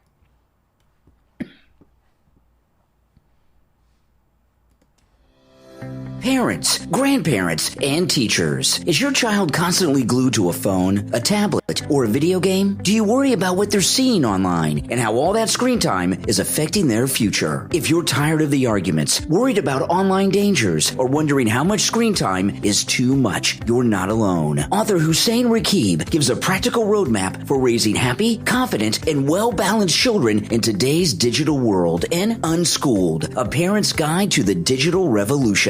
Available on Amazon. When you read Unschooled, you'll discover how to set healthy screen boundaries, protect your children from online predators, scams, bullying, and harmful content, as well as recognize the warning signs of screen addiction and create healthier habits that last a lifetime. You'll learn simple, effective, actionable strategies to improve focus, encourage better sleep, strengthen family communication, and help your children use technology as a tool for success instead of something that controls them. Take back peace in your home home and help your children thrive in the online age. Order your copy of Unschooled, A Parent's Guide to the Digital Revolution from author Hussein Rakib on Amazon in Kindle, paperback, hardcover, and free with Kindle Unlimited. Are you feeling emotionally drained, stuck, or disconnected from yourself? EnlightMeCenter.com was created for the person who is ready to heal, reset, and reconnect with their purpose. At EnlightMeCenter.com, explore spiritual wellness services, emotional healing tools, guided resets, transformational courses, as well as inspirational merch designed to support your journey. Visit EnlightMeCenter.com to start your healing journey and claim your free 5-minute emotional reset. EnlightMeCenter.com. All right, we'll be back shortly, guys. Hang in there. I'll go to the phones. About 90 seconds, we'll be back. The place I was talking about in Philadelphia, Kensington. Kensington. Is that a street or a neighborhood? Does anyone know Kensington in Philadelphia? Is that a street or a neighborhood in Philadelphia?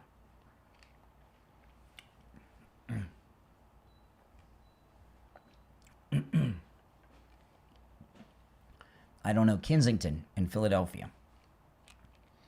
All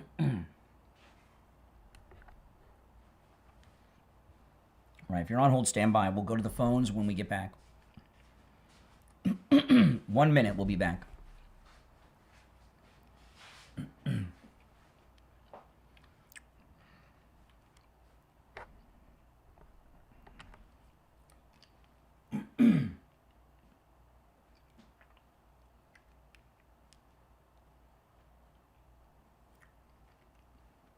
All right, 40 seconds. I'm taking some lozenges for my laryngitis. It seems to be getting better than I'm talking lower and closer to the mic. I was getting worried, but we're about the halfway mark of the show.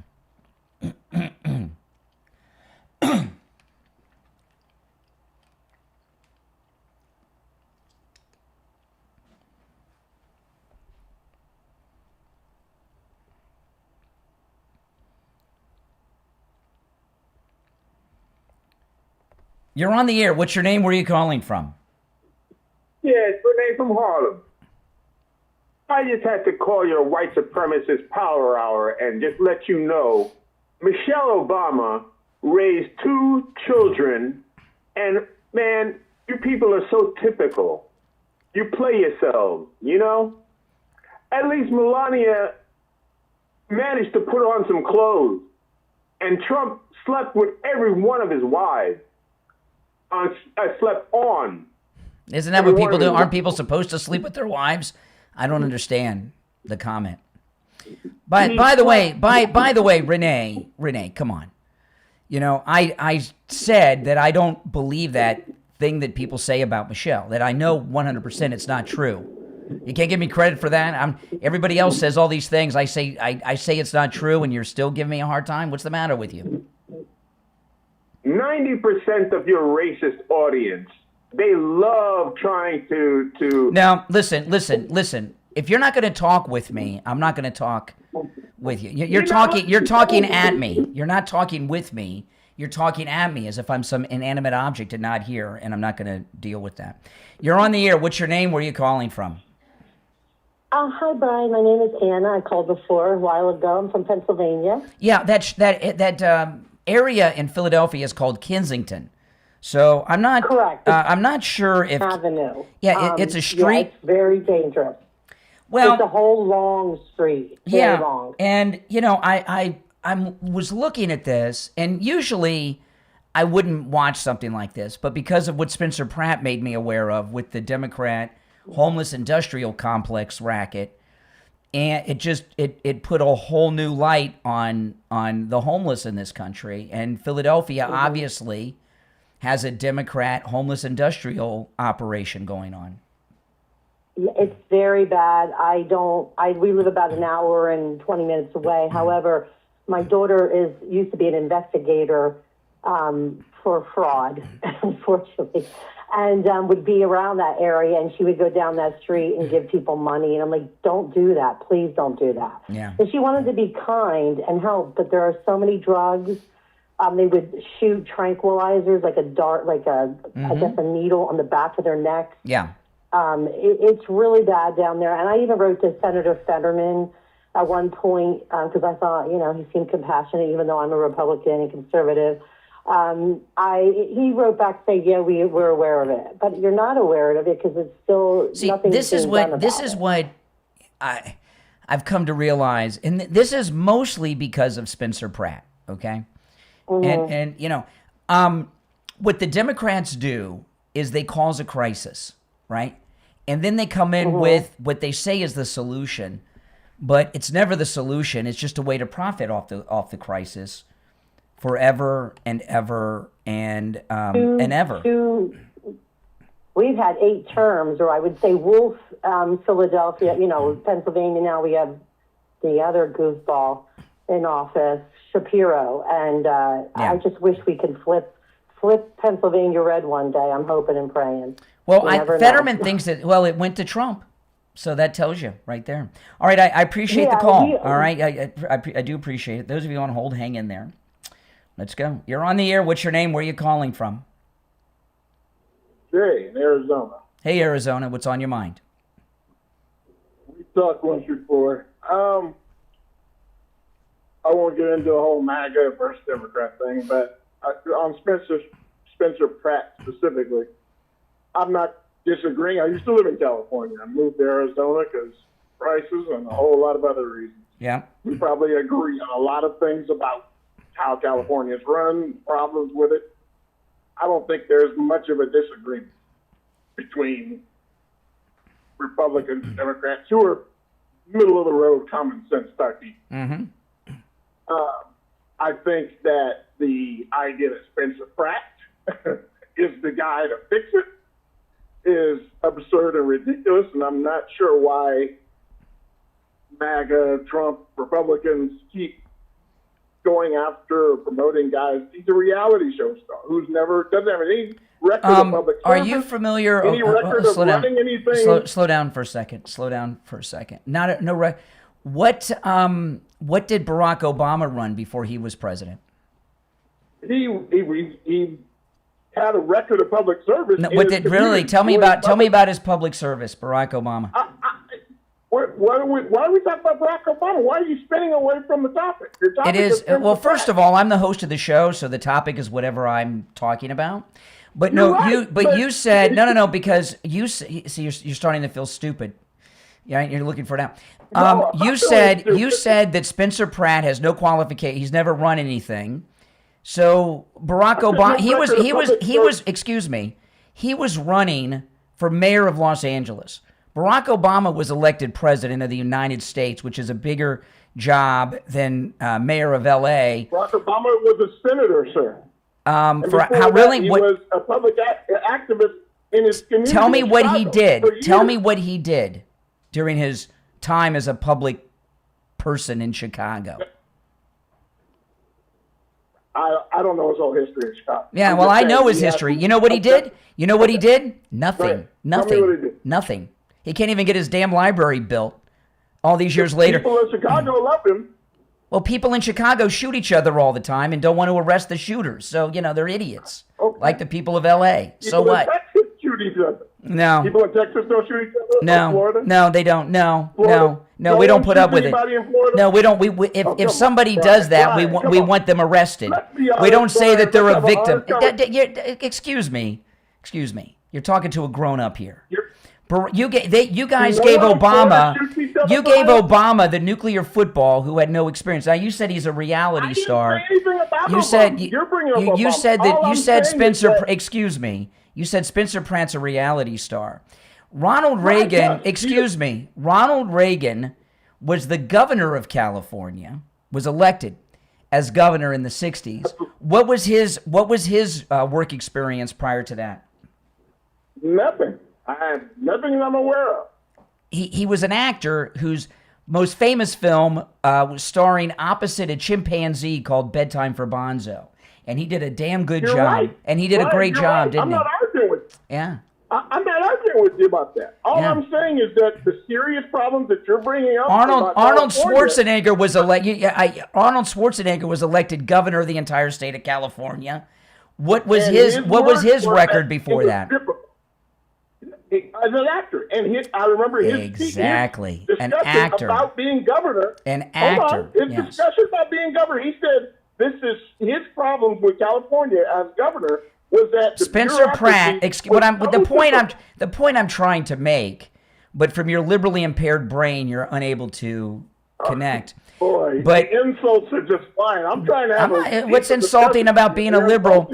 But Spencer Pratt, like President I'm not a Reagan, liberal, excuse me, Spencer Pratt, like Ronald Reagan and Arnold Schwarzenegger, is an actor. Got it.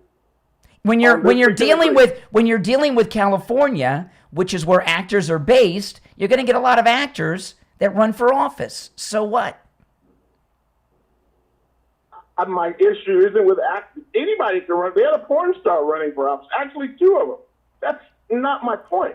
My point is when you're dealing with the problems that you rightly identified in California, I'm agreeing with you. I don't know why you're insulting me, but I'm agreeing with you that California has a lot of problems. And I think somebody who has some experience. Oh, really? Like Karen Bass? I don't care if they're Karen Bass has a life. Excuse me. Karen Bass has a lifetime. Well, she has a lifetime of public experience. I would love it to be a Republican. I'm fine with being a Republican, yeah. Brian. I'm not arguing with you about that. I'm just saying, why not find someone with experience? Well, that's all. He is. See, this is what you don't get. When you elect someone to be mayor, governor, or president, okay, they are the chief executive of that, right? They're the chief executive of a city, chief executive of a state, chief executive of the country, right? That's what they are. And what they do is they don't go out and actually do the work.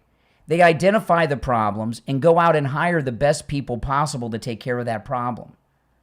And Spencer Pratt knew not only did he know what the problems are in LA, he knows how the system works, like this homeless industrial complex I've been talking about. So he would bring in people. He walked around and saw a bunch of homeless people like I do when I go to California. That makes me qualified to run California? No, you're not qualified to do anything. You're not qualified to do anything. You're not as. Here we go with the insult. Well, you're not as intelligent as Spencer Pratt. Spencer Pratt, do you know that Spencer Pratt holds a degree? He has a college degree in political science. He's educated, he's informed, and he knows what the problems are. He has the ability to sit in the classroom and recite stuff he read in the book. A lot of people can do that. Oh, really? Oh, so you don't have any? So you look down at people. Obama's qualified to be president, then, right? Sure. Would you say Michelle Obama's qualified? Sure, she's over 35 and a natural-born U.S. citizen. She could run. It's up to the people to decide. I would not vote for her. You just said, well, my point is she must be smart then. You would vote for her. She's smart. She's smarter than you. There we go. Yeah, I mean, you really look down at educated people. I have no problem with educated people. Oh, so you're uneducated. You're uneducated. So your opinions are that of an uneducated person. I'm certain between you and I would pass an IQ test a lot higher. Really? Absolutely. What makes you say that? How do you know? I'm certain. Because your arguments here, your arguments that you're making here, you can't. I've made the point. You know. This is what. Use insult. See, this is what you can't come up with a cogent argument. You just insult me. No, you've insulted yourself. Call you stupid. I said I didn't. Stupid. I didn't say anything about you. You're liberally impaired. The whole time when you can't have a cogent argument. Yeah. Mm-hmm. I don't know why you would think you would do well on a test and outperform me when you really haven't taken any upper level standardized test. You know what I do. Okay. You know what I do. Well, you just told me you're uneducated. Okay. I didn't tell you anything. You know, this is what you don't. This is what you don't understand. Do you know what the main? Do you know what the main purpose of a college education is? So I never said anything about my education. Do you know what the main? What is the main purpose of a college education? what is the main purpose of a college education? Mm-hmm. Yeah. To educate you on a particular field or a subject that you. It can be, but that's not the main. That's not the main thing. What you learn in college is, and when you go to college, you have to take all these stupid. If you make it to graduation. When you go to college, you have to take all these stupid math courses you'll never use, geometry and algebra and such. Right? I'm not going to use algebra. It had nothing to do with what my degree's in. It's to wire your brain to think logically. The purpose of geometry, the purpose of algebra, and all these ridiculous things that we think are ridiculous, college require, are to wire your brain to think logically. And that doesn't mean you have to go to college to think logically, but you cannot. You are not a logical thinker. And what makes me illogical, Brian? Well, when I brought up when you said this ridiculous comment about Spencer Pratt not being qualified, and I was And I pointed out that what are Barack Obama's, what's his experience? You couldn't understand the logical comparisons I was making. I understand you're trying to shoehorn some comparison, but other than him popping up on prior to President, prior to President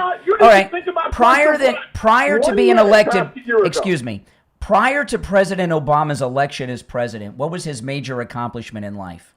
Why do you keep bringing up Obama? Because we're talking about elected. You don't even get it now. Even when I'm spoon feeding you logical discussions, you still don't get it.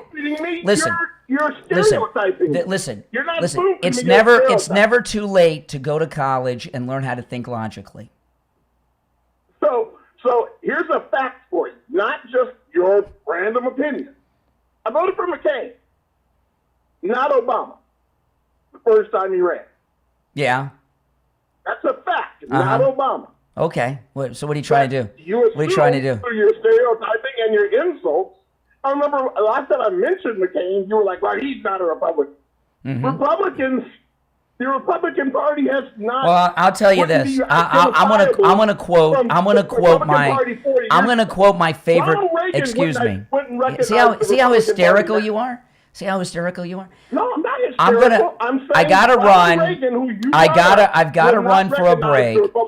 I've got to run for a break, but I'm going to end with a quote from my favorite president. You said you voted for McCain. I like people that don't get captured. I like people that don't get captured. Wow. Wow, how disrespectful. Really, John McCain in the Vietnam War, John McCain almost throughout history. I didn't say anything about killed. Right? John McCain almost sunk an aircraft. Captured or killed? What is the difference? All right, we're gonna get back into some logic here. John McCain. What's the difference between captured and killed? The man served. There's a difference between the one who gets captured. John McCain did not serve honorably. Got captured or George too? All the other men that were captured or George too, Brian? No, just John McCain. Wow. And I'll tell you why. Wow. I'll tell you what I'm talking about. The orange leader. Oh, he hung up. He called Trump the orange leader. Oh, I knew we'd get it out of him. Remember when I told you guys when I was talking about Sonny Hostin that you'll never hear me angry on the air? When you get angry, you lose your cool and you sound stupid. I just illustrated that with that last caller. He's trying to pass himself off as a Republican who voted for McCain and all this, and then he said, "You're orange leader," and then he hung up. I knew I'd get it out of him before the end of the call. We'll be right back. Well, I got my voice back. Oh, my goodness. That was an awesome call.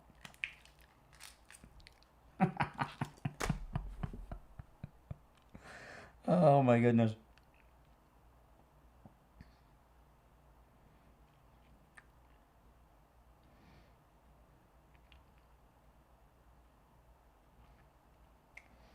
I knew I'd get it out of him. I went way late on the break. I knew eventually.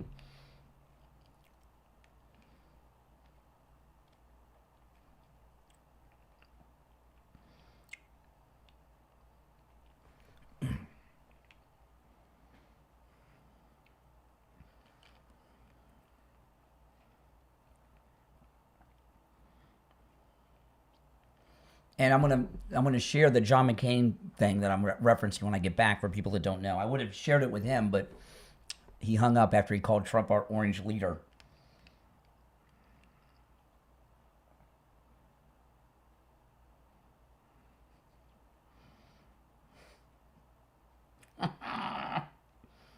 Oh my goodness. Could you imagine? I did that with laryngitis. Almost whispering into the mic. I'm like whispering right now. Some of the dumbest people I know have college educations. I just was advanced ones too. I was just needling them. So I don't want you guys to think I'm some college snob. I was just trying to piss them off. I didn't go to college till I was like after I was married and my daughter was born. So, give me a break.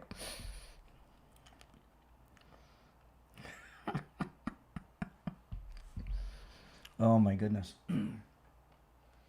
If you're on hold, hang in there. We got a little more than about 90 seconds. We'll be back. Yeah, I'm going to go through this. The USS Forrestal. Over 130 servicemen were, how many were they killed or just burned? I can't remember how many. It's been a while since I talked about McCain.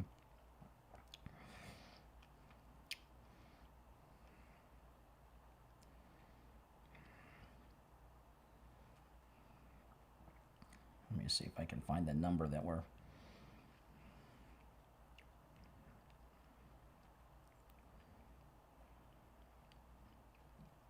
Yeah, killed. 134 were killed.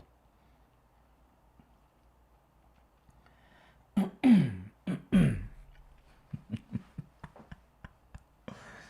my goodness. I should get laryngitis more often. All right, got 30 seconds.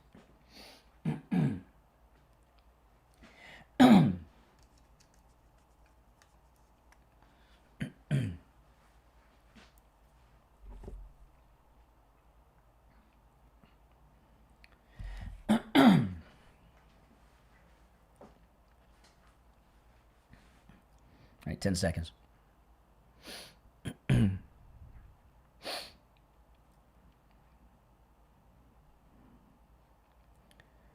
All right, we're back. I'm Brian. It's the Steve Kane Show. If you're on hold, stand by. I want to talk about that last caller and John McCain. I should get laryngitis more often because I have laryngitis and I'm basically whispering. I have my mouth basically touching the microphone so I don't have to talk loud because of laryngitis. And I just filleted that man. And, he was trying to pass himself off as a Republican during the whole call. And I don't want you guys to think I'm some college snob. I was just trying to tick him off because I knew I would get it out of him.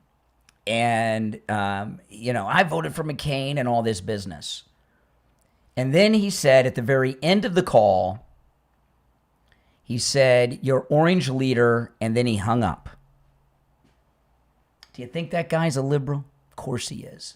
More fake Republican, more fake conservative, more fake MAGA out there than you can imagine. Trying to and I was needling him to tick him off. And when he got angry, he lost it. And he said what he was really thinking. That's what I told you guys about Sonny Austin.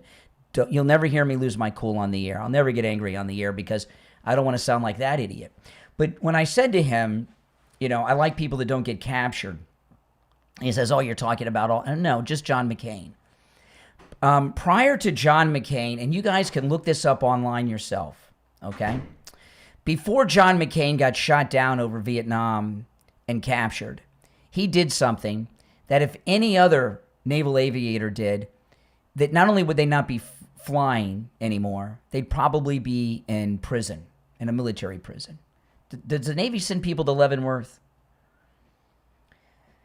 In 1967, John McCain, off the coast of Vietnam, he was a carrier pilot, and he flew off the USS Forrestal. And in 1967, he discharged a bomb off his fighter on the deck of the aircraft carrier, killing 134 sailors, burning beyond imagination. I don't know how many more than that.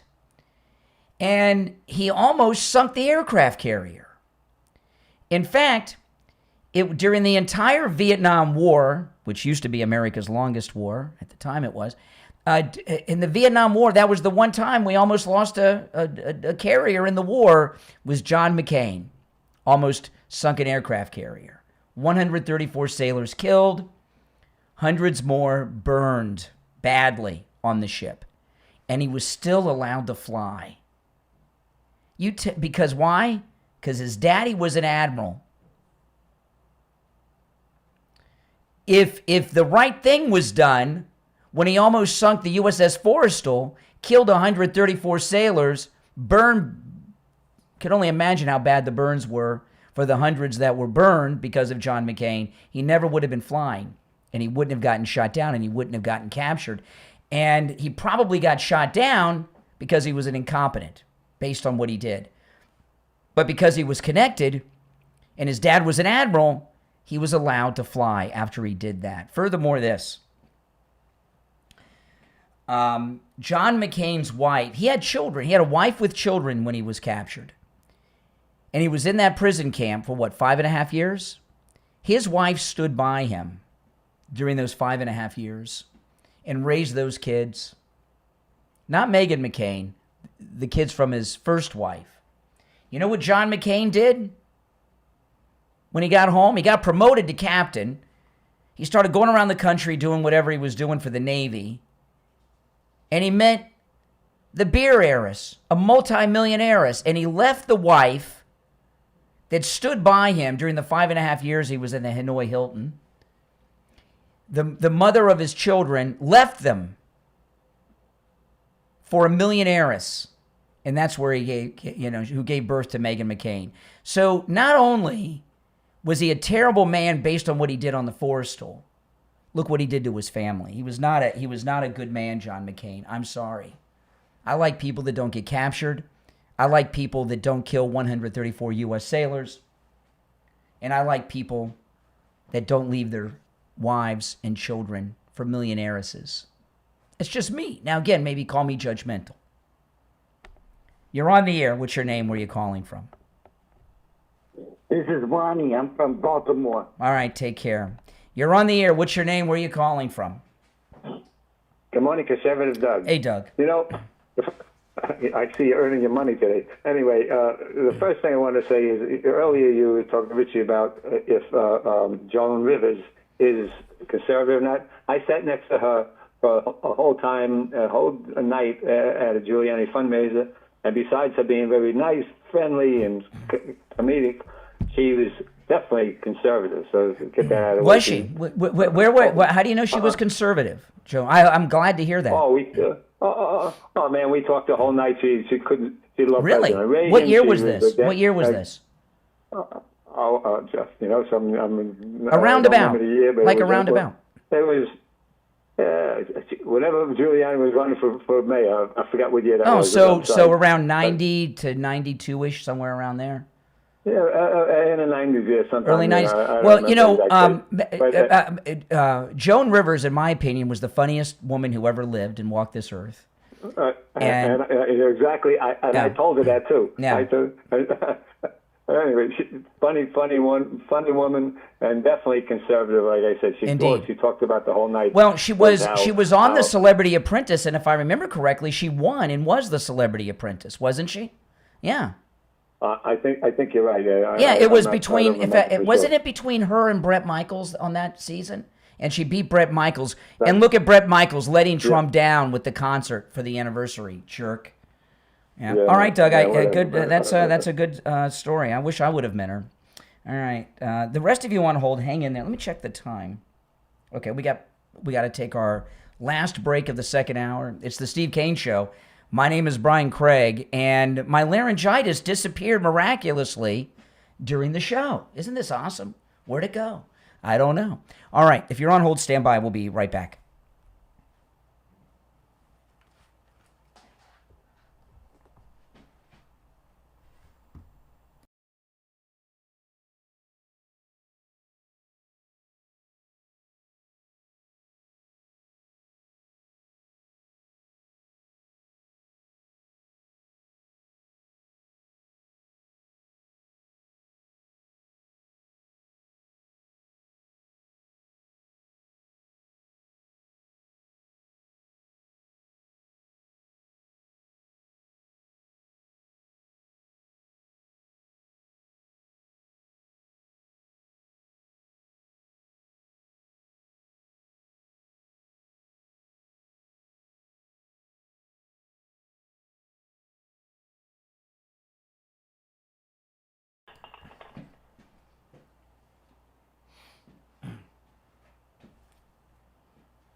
Okay, Barry?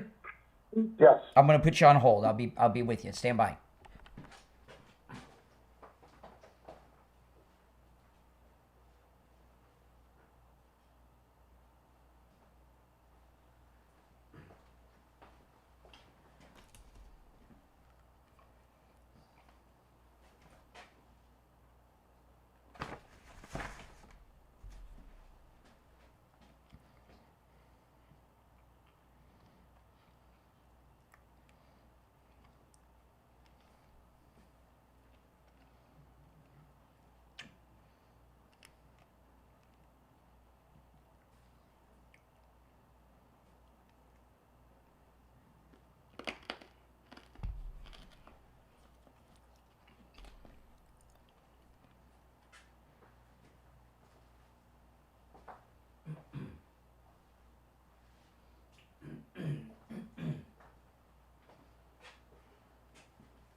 Barry, just over a minute. We'll be back. Sorry, we're running a little behind. Apologize.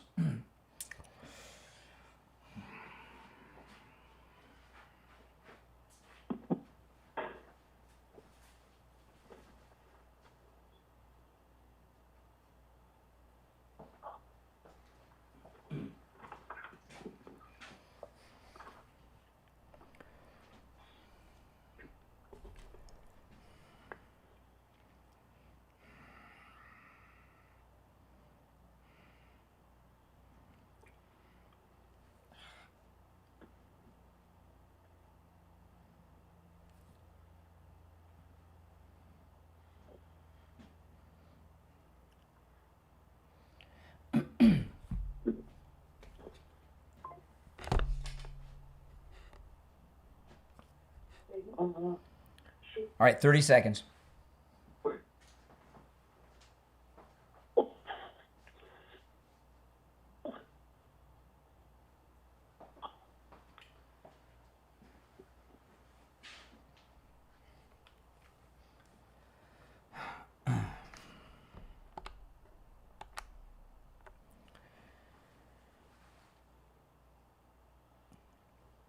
All right, it is time to check in with attorney Barry Siegel from the Siegel Law Group. Barry, I was just looking at the calendar. Your next Living Trust seminar is next week. Yes, absolutely. That's something I was going to bring up as well, so I'm glad you did. Yeah. Yeah, and really what I was going to say was, small things, little bits of knowledge and small details can make a huge difference when it comes to protecting yourself and protecting those that you leave behind, those that you leave an inheritance to. And so it's very important to make sure that these small details are part of your overall estate and make sure that things are set up properly. And that's what we discuss at the Living Trust seminar that we're doing, that we do regularly. And the one that you just mentioned is coming up a week from today. And this one we actually scheduled, let's say by popular demand. A lot of people later in the day, so I guess people who work or people who can't make it at 10 a.m. or 2 p.m. when we usually do it can make it. So we're doing it at 5:30 p.m. at our Boca Raton office right on Military Trail, 2500 North Military Trail in Boca Raton, 5:30 p.m., trying to make it convenient for a lot of people who can't make it to the other ones. And really, you'll learn how to leave a proper inheritance for your loved ones. You'll learn how to protect your assets during your lifetime from the cost of long-term care. You'll learn about bloodline protection. You'll learn about the importance of updating your estate plan, about funding your estate plan, and quite a few other things that will help make sure that you leave a proper legacy for your loved ones. Yeah, no doubt. And this one here, I'll tell you, this is one that you guys really do not want to miss, and I'll tell you why. Number one, this Living Trust seminar is at the main corporate office of Attorney Barry Siegel's. So it's a smaller venue than sometimes some of the other workshops, Barry. So it's people get to get more connection with you, and they also get to meet your entire staff. So you get to meet the people on top of getting all the great information that you are putting your family's future in the hands of. And I know you're going to be very, very impressed. And that is a week from today in Boca at 5:30 p.m. And your office is just a little north of Glades Road on Military Trail, right? That's exactly right. Yeah. Yes. Yeah. So, guys, call the Siegel Law Group, and they'll give you the directions and everything else, and let them know you're coming and that you're interested. The number's toll-free, 855-FLA-3782. 855-FLA-3782. And online, siegellawgroup.com. All right, Barry, we'll talk later in the week. All right, Brian, thank you. All right, take care, take care. Yeah, all right. I don't know where my laryngitis went, but it is gone. And isn't that awesome? I'm glad I stuck with it, because I almost thought right before the show that maybe I shouldn't do the show today, because I was losing my voice with the laryngitis, and boom, and it's gone. All right, so let me get back on track, though, of what's going on here with these liberal meltdowns. This deal, the surrender of Iran is an amazing thing. And there's a major, there's two things I want to mention. Number one, the Democrats have nothing to run on. We know this, correct? They have nothing. They only had one hope, and that was the price of gasoline. Oil prices have dropped dramatically. They just dropped as I pulled it up. A barrel of oil right now is only $73.71, and it's continuing to drop, right? $73.72. It was $104 a barrel a month ago. Yesterday, it was $75 and change yesterday. Now it's down to 73 and change. And it's going to continue to drop, and we're going to see it at the pump soon. We're already seeing it. I've seen gas in my neighborhood for $3.44 a gallon. That's number one.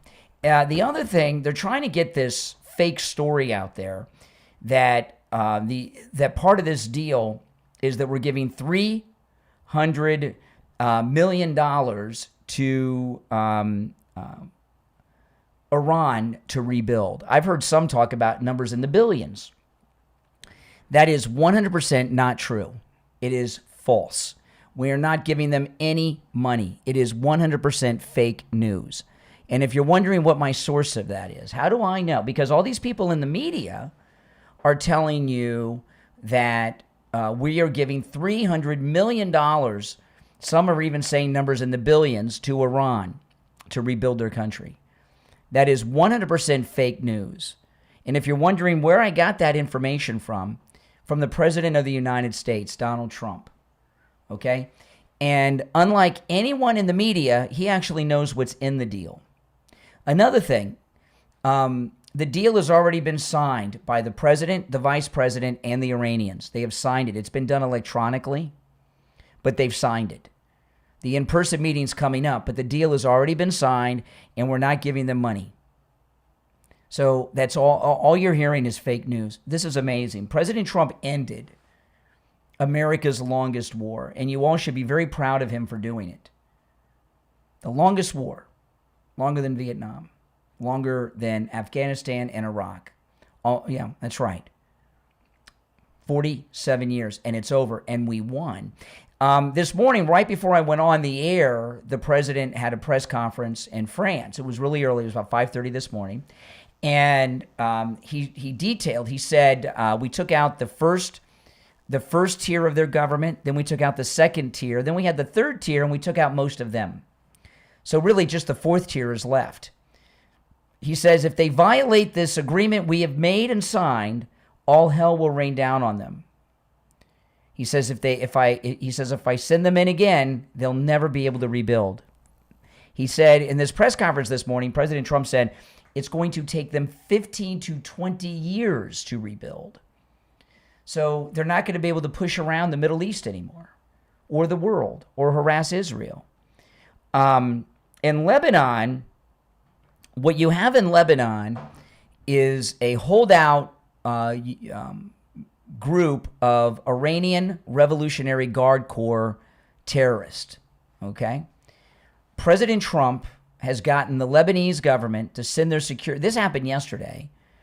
The Lebanese security forces are hunting down the Iranian terrorists and bringing them in. They're going to capture or kill them. They've given the order, and President Trump's helping them do that with whatever information he can help them with. So this is an amazing peace agreement, and the gas prices are dropping like meteors from the sky.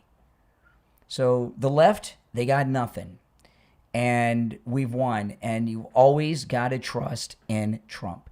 You know, Trump. One thing I learned, and it's interesting that we brought up the McCain thing with that lunatic I was talking to earlier, the fake Republican.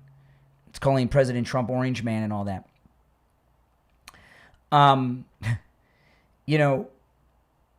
What I learned in the first campaign is Donald Trump is always right. Even if you think he's not in the beginning, you'll find out later that you were wrong and he was right. He's always so many steps ahead. And, the devastation in Iran, the way the president was describing it today, is beyond anything we could imagine. All right, now, before we take our break for the top of the hour, I want to talk about Jupiter Joe Thomas and annuities. Joe Thomas came in studio with me a couple weeks ago. He's got this incredible new annuity that you earn 15% on day one. 15%. And I was using the $100,000 number because the math is easy.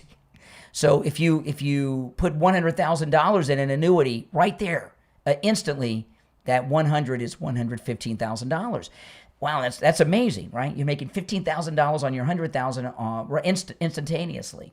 But when Joe Thomas was in studio a couple weeks ago, he said, Brian, it doesn't have to be $100,000. It can be $25,000. Well, 15% of $25,000 is what, $3,700? Is it $50?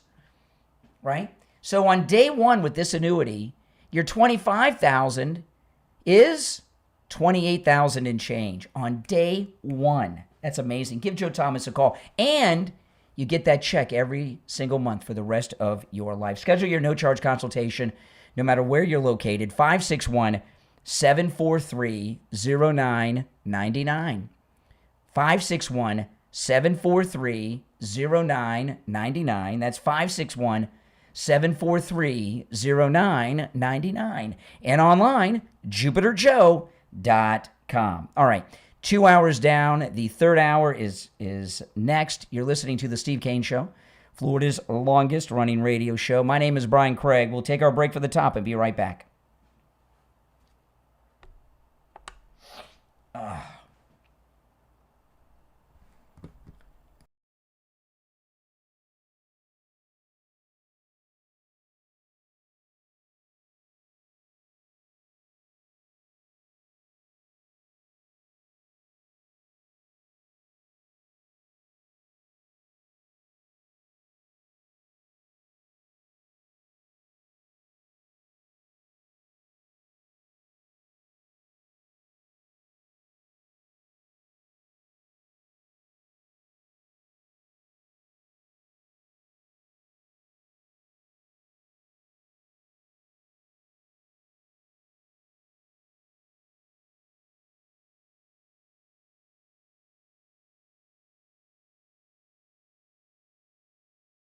Hold on. I'll see when we'll be back. Hold on.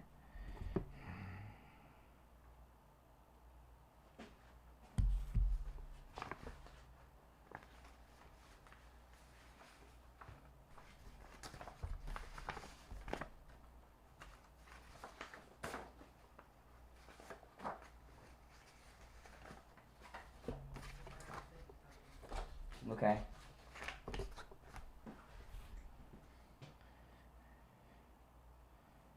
Okay, we got 2 minutes. We'll be back in 2 minutes.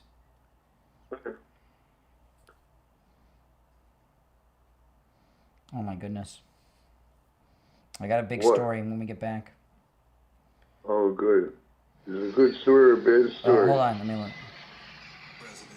White House has extremely great drone technology. Sometimes you'll see some of the agents with these. Did you catch the fight the other night? No, I didn't. Oh my gosh, it was amazing. Was good? Oh my gosh, yeah. I've never seen a UFC fight before. My first one. Oh my goodness. I got a big story here when we get back. Big one. Oh, it's exciting. All right. Hold on.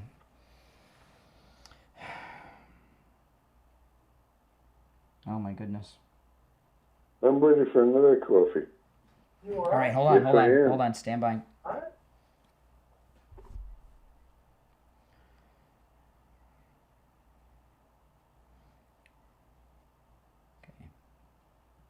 1 minute.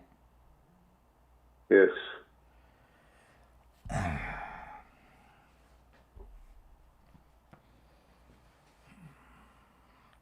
Big story. I got. Just broke. Just got it. Jump right into it. I am. I'll intro you. Yeah.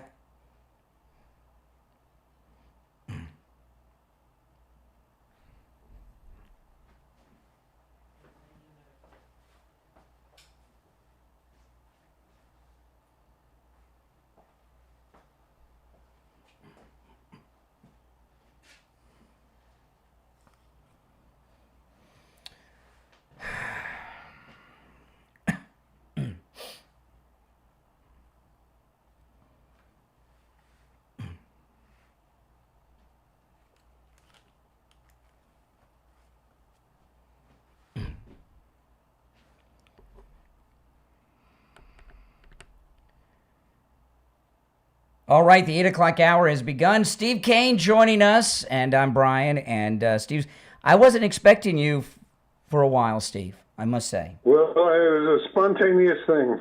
Well, I'll tell people why, and I've got some major breaking news I'm going to share in a moment, major. But I just want to say, every 4 years, Steve takes an extra long vacation. It's called the World Cup. So Oh yes. But since it's in the United States, the times work out a little bit better for you. When it's in Europe or something, you're gone for however long it goes. Okay. Have you watched any of the World Cup games? My daughter's into it like you are, but she's buying jerseys and everything else. I'm not into soccer. When you say like I am, for crying out loud, the whole country's into it. Yeah. Okay. I got a major story though that just broke. Go ahead. And I'm glad you're here today. The fight the other night, the MMA fight, was the most amazing sporting event I've ever seen. The boxers, the MMA, I guess they're not boxers, the fighters walking to the ring through the Oval Office, it was a beautiful thing. But it could have turned into something very ugly. Listen to this. Breaking news. FBI thwarted major terrorism plot targeting Trump supporters at the White House UFC event. This story just broke. Explosive-laden drones plus pre-staged snipers aimed at 80,000-plus Trump fans and UFC crowds on the ellipse during the massive America 250th celebration. The goal was to create total chaos, force a deadly evacuation, and maximize casualties. Kash Patel and the FBI, coordinating across 12 field offices, caught this on signal chats before it happened. This was not a lone wolf. It was a well-planned attack on the president's supporters. This wasn't just at the White House.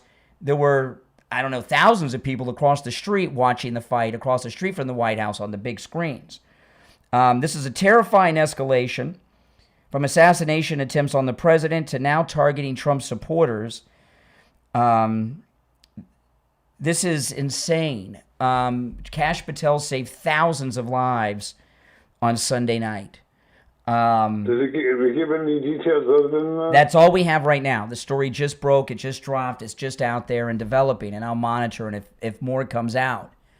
The Democrats spent the entire weekend, even before, but the entire weekend doing everything they could do to disrupt that fight. Who was behind this? I don't know. It doesn't say in the story. We don't know yet, other than it was not a single terrorist. It was a well-coordinated group, and we would have all been watching it on television. It would have been god-awful. And this to me sounds like a terrorist attack. And I'm wondering, like a major, obviously it's a terrorist attack, but I'm talking about like a major military-backed terrorist attack. And I'm wondering if thwarting this attack on the UFC fight at the White House Sunday night is what finally got Iran to sign the deal and give Trump everything he asked for. Because, I mean, it doesn't say who was behind this, but this sounds like, you know, an Iranian-backed, Hezbollah-backed, Al-Qaeda-backed, so one of these big Islamic terror. This was not just some guys, right? This was like state-sponsored terrorism at this level. The real McCoy. Yeah, yeah. And Kash Patel deserves a medal. He really does. I wish Dan Bongino had the guts to stay around and man up a little bit and be with him. He could be a part of the congratulations too, but he choked and couldn't handle the pressure. But this is I'm just trying to imagine, because I was watching all day long the people that were across the they not only did they have the incredible ring and everything set up on the White House lawn.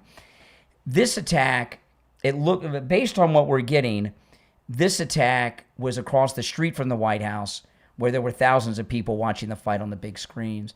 And you get an attack like this across the street from the White House. God only knows what problems it could cause at the White House as well. But Kash Patel stopped it. So thank you, Kash Patel, who lives in Florida. Kash is a Floridian, so we're very, he's a Florida man. I tell you, what they will do to try to stop Trump, these people, is I've never seen anything like it, Steve. Well, but did they put anybody in custody? We don't have any more details other than what I've shared right now. So if they stopped it, they must have gotten someone, right? Yeah. That means, so if they didn't stop it and not arrest or kill somebody, and I don't know when they got him. Like, was it the day of, the day before, the week before? I don't know. If anybody has any more details on this terror attack that was stopped by Kash Patel on the UFC fight the other night, let me know. It is breaking news, and if you have some more information that I don't have, because sometimes when I'm on the air, I can't be scrolling through X and everything while I'm talking on the air. You might have more information than me. But, okay, I got a little more information here from the New York Post. Hold on. Well, the Post is the strongest in this stuff. Okay, here's the New York Post, just updated. The FBI thwarted an explosive drone attack, oh my goodness, against Sunday's UFC Freedom 250 event on the White House South Lawn, and are believed to have taken 5 suspects into custody. This just was released just moments ago. The multi-phase terror attack allegedly involved using explosive-laden drone aircraft to strike buildings in the vicinity of the event. See, that's interesting, because there was so much security around the event itself because the president was there, the cabinet and such. Well, that makes sense. So they were going to do this, I guess, outside of the immediate perimeter, okay? The multi-phase terror attack involved using explosive-laden drone aircraft to strike buildings in the vicinity of the event, sparking mass panic and driving the fleeing crowd towards a sniper team who was poised to pick them off. Oh my goodness. And I saw the people across the street. It was regular. It was like a 4th of July event. It was like families, kids. A second wave of attack. Oh my! This is state-sponsored stuff here. A second wave of attackers. Listen. Oh my goodness! It's another assassination attempt. Listen to this, Steve. A second wave of attackers planned to storm the White House gate. This is the New York Post I'm reading from, and they have this from White House officials. The FBI learned of the plot on June 10th, so that was 6 days ago, and executed a search warrant in Cincinnati, where the first arrest was made. Some of the suspects traveled to Virginia on June 12th or 13th to prepare for the attack. Upon investigating a suspect's iPhone, authorities found at least 23 users of a Signal chat involved in, Signal chat, that's the favorite app of the deep state, involved in discussing parameters of what could have been a devastating terror attack in the heart of the nation's capital. A suspect told the FBI the goal was to target capitalist elitists. Oh, sounds like the Stop Oligarchy tour. Listen to what the guy said.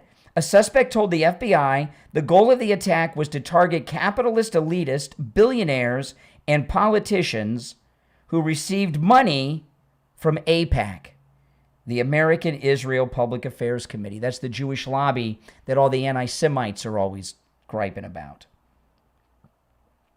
Thanks to the rapid action of the FBI, our partners in the Department of Justice, and a multi-state operation, multiple individuals are now in custody and for these planned attacks, and they were all stopped cold, said FBI Director Kash Patel. While the result represented the best of investigative work, it's also worth noting, out of the ordinary for this law enforcement team, we are built to detect, respond to, and bring to justice those who threaten the lives of American citizens, particularly during large gatherings like the historic UFC 250 fight.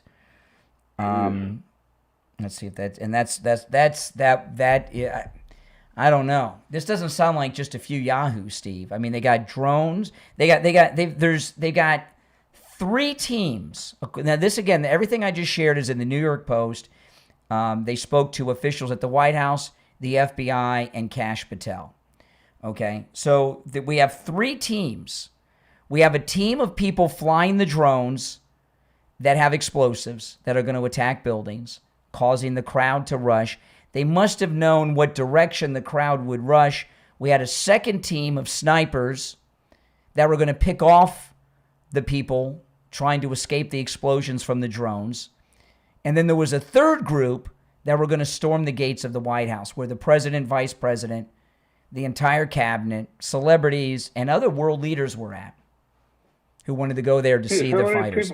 How many people were in this? We don't know. They've arrested event? 5, but that doesn't mean that it had to be more than 5. They had more than that just flying the drones. I don't know. That's all we have right now. But it sounds like it would have been the largest terror attack in history. Oh, my goodness. What do you liberals have to say for yourselves?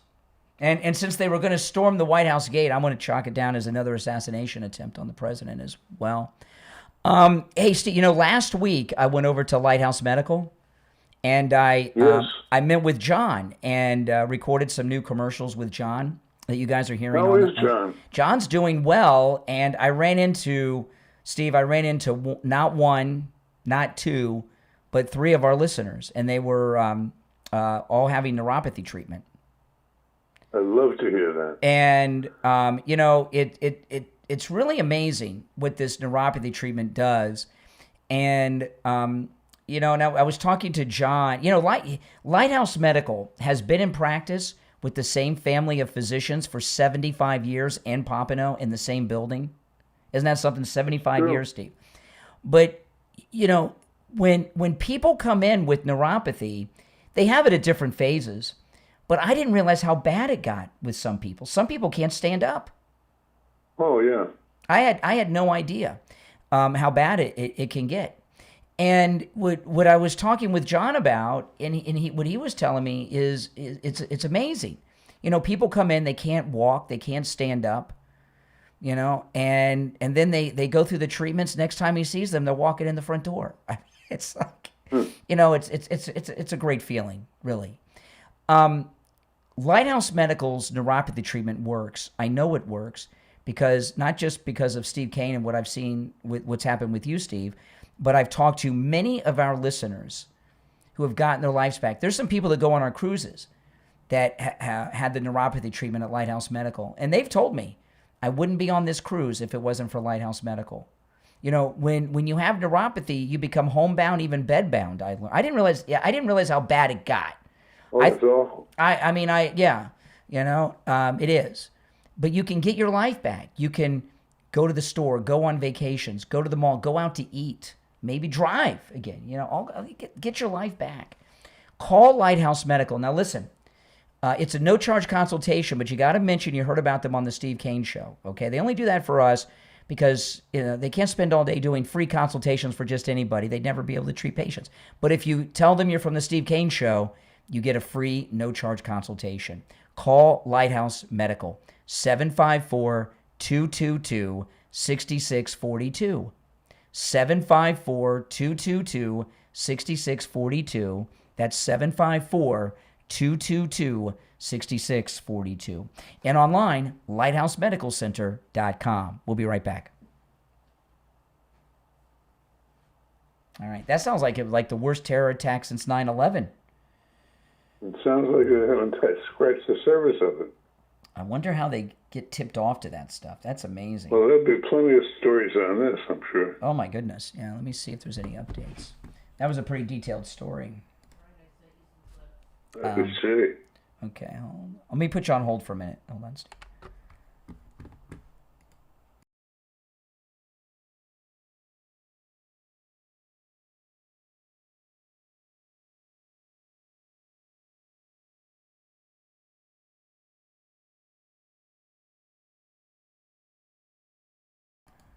Hey guys, I'm going to pull up during the break here. Hold on. This is Fox News reporting on the terror attack at the UFC fight. Just into the Fox newsroom, the FBI disrupting this alleged plot targeting the UFC Freedom 250 event at the White House. Officials telling Fox a network of nearly 24 potential plotters were identified, with at least 5 people in custody right now. The suspects allegedly traveled to Fredericksburg, Virginia, to make final preparations for the attack. And the alleged plan allegedly included explosive-packed drones hitting buildings near the event, forcing a mass evacuation, and then steering crowds, get this, toward a pre-staged sniper team. A second wave was then planned to storm the White House gate. The FBI first learned of the threat on June 10th and worked with law enforcement across multiple states to stop it. FBI Director Kash Patel saying, quote, "We are built to detect, respond to, and bring to justice those who threaten the lives of American citizens, particularly during large gatherings like the historic UFC 250 fight." That's exactly what we did here. Over 4,300 people were in attendance for UFC 250, which included 1,200 service members. Luckily, nobody was harmed. Okay, I got a little more information I'll share when we get back. Sure. Okay, hold on. Wow. 30 seconds. Pretty bad.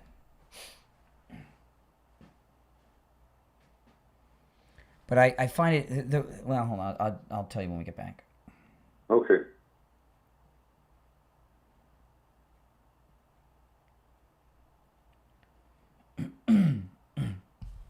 This is pretty scary. All right, 10 seconds.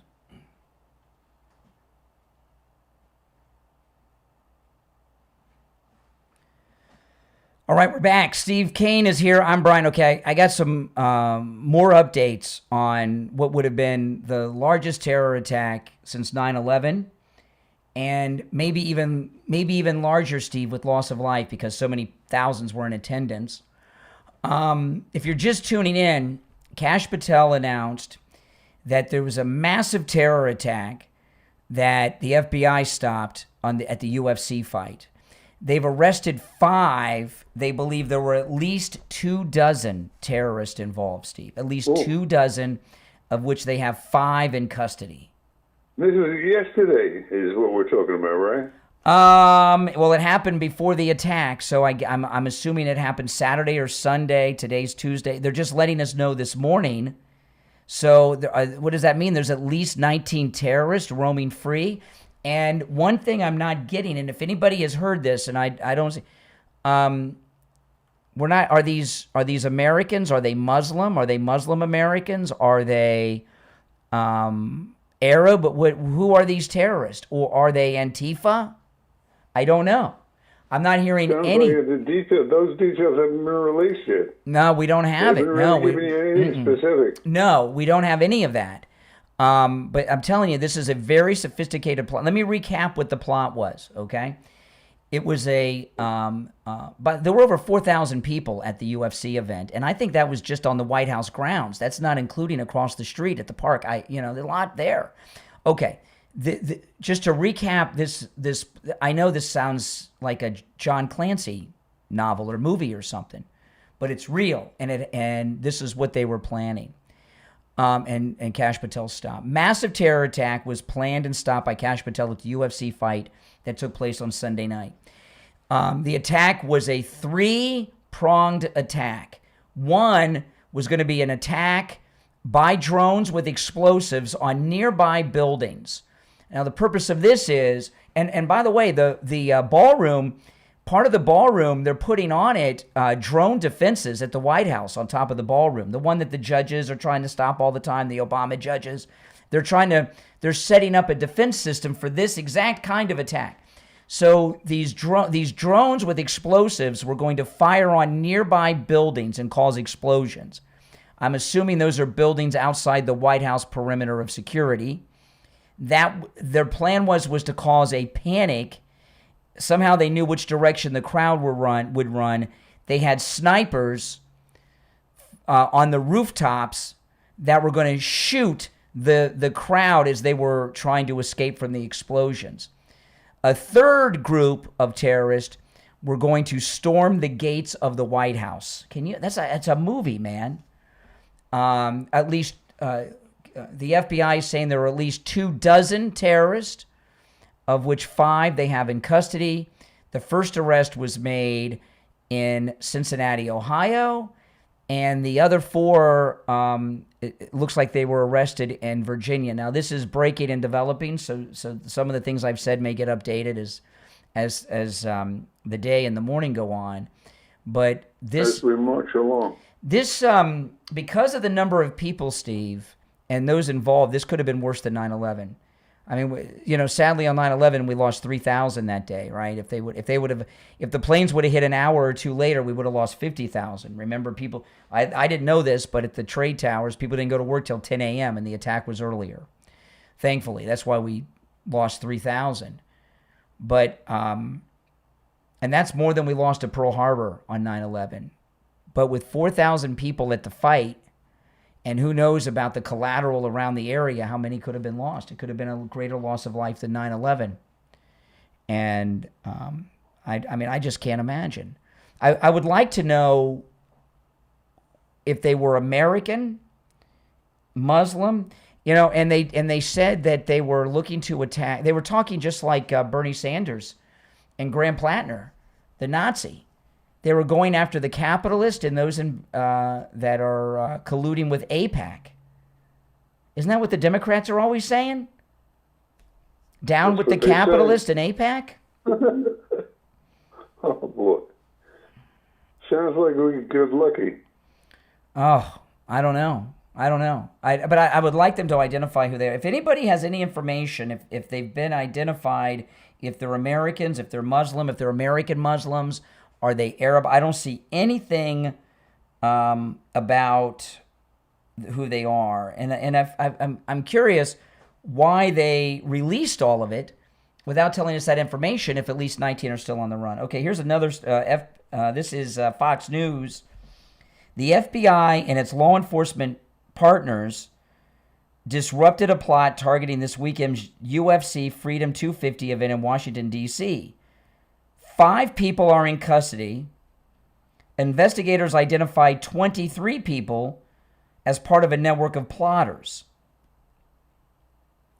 So they got 5 out of 23? It's a little confusing at that point in the story. The plan involved, it's developing, so it's confusing, The plan involved using explosive-laden drones to hit buildings near the UFC fight, force a massive evacuation, steer crowds towards a pre-staged sniper team.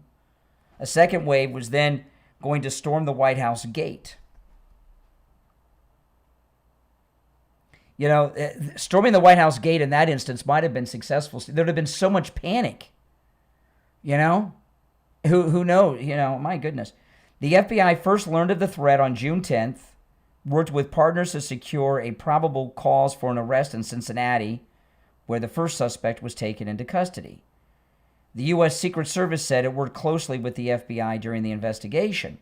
In the days leading up to this weekend, our special agents, mission support personnel, and technical security teams worked around the clock to identify those responsible and hold them accountable, said the director of the Secret Service. The Secret Service, I've lost confidence in them. Equally important to our protective mission is ensuring accountability through the justice system, blah, blah, blah. Investigators uncovered signal chats in which multiple people discussed attacking the UFC event. An initial review of one suspect's iPhone identified at least 23 in the group discussing pre-operational activity. Some of those involved traveled to Fredericksburg, Virginia on June 12th or 13th to prepare for the attack on the UFC fight. One suspect told investigators the goal was to target capitalist elites, billionaires, or politicians who received donations from the American Israel Public Affairs Committee, AIPAC. There's your oligarch tour people. This could be Antifa, Steve. Democratic Socialist and Antifa. It could be. It may be anybody. The investigation stretched across at least 17 FBI field offices. I wonder if the UFC was alerted, or people that were there, that they were in danger, that they were going to a place that could be attacked. They really kept this a secret. Kash Patel credited the FBI and the Justice Department with acting quickly. Let's see. I don't see anything on the details of who they are. The plot targeted UFC Freedom 250, a high-profile White House event. Yes, we know that. The event drew an estimated 4,300 attendees, including about 1,200 active duty service members, and 14 soldiers were guessed. The plot comes amid growing threats and security incidents involving Trump and senior administration officials. That's it. That's all we know. So, usually when they don't tell us details of the ethnicity or nationality, we assume they're Muslim, right? Like, I remember when Fort Hood happened, it took them hours. And I remember you and I were on the phone and we said, well, it's been so long, we know. But with Kash Patel and MAGA people, Trump people running the government, I don't make that same assumption, right? And I'm wondering if it's likely homegrown. Well, the way they describe the event, it seems like it was inside people involved. Yeah. I mean, it sounds like a major core of military people. Yeah. Is what it sounds like. Yeah. It sounds like a military operation. It's not just some guys. This is a real thing. I mean, it's planned out using military tactics, right? Diversionary explosions with the drone attack, snipers where the crowd of panicked people are going to run, and then another group storming the White House gate. There's just too many. These are tactics, professional tactics. I'd certainly like to hear what you all think in the audience. Our number's toll-free, 888-465-2631. 888-465-2631. I want to talk about Friendly Tire in Margate. Let me tell you, Steve, I'm always running into listeners at Friendly Tire in Margate. And, we have listeners in every economic bracket. I'm here to tell you, because when if I run into listeners at Lighthouse Medical, they're back in the exam room. I'm not out, but at Friendly Tire, they're with their vehicle. So I see what they're driving, right? And some of our listeners are in Mercedes-Benz, BMWs. I've seen one of our listeners came over there with a Porsche Cayenne, which is a pretty cool car, Steve. It's a Porsche Cayenne it's got the Porsche engine in it and everything, and it drives like a Porsche, but it's an SUV. I drove one once. It's amazing. I've run into listeners of ours that have economy cars that are Uber drivers. I've run into listeners of ours that have industrial vehicles, trucks and things like that for, that are industrial vehicles.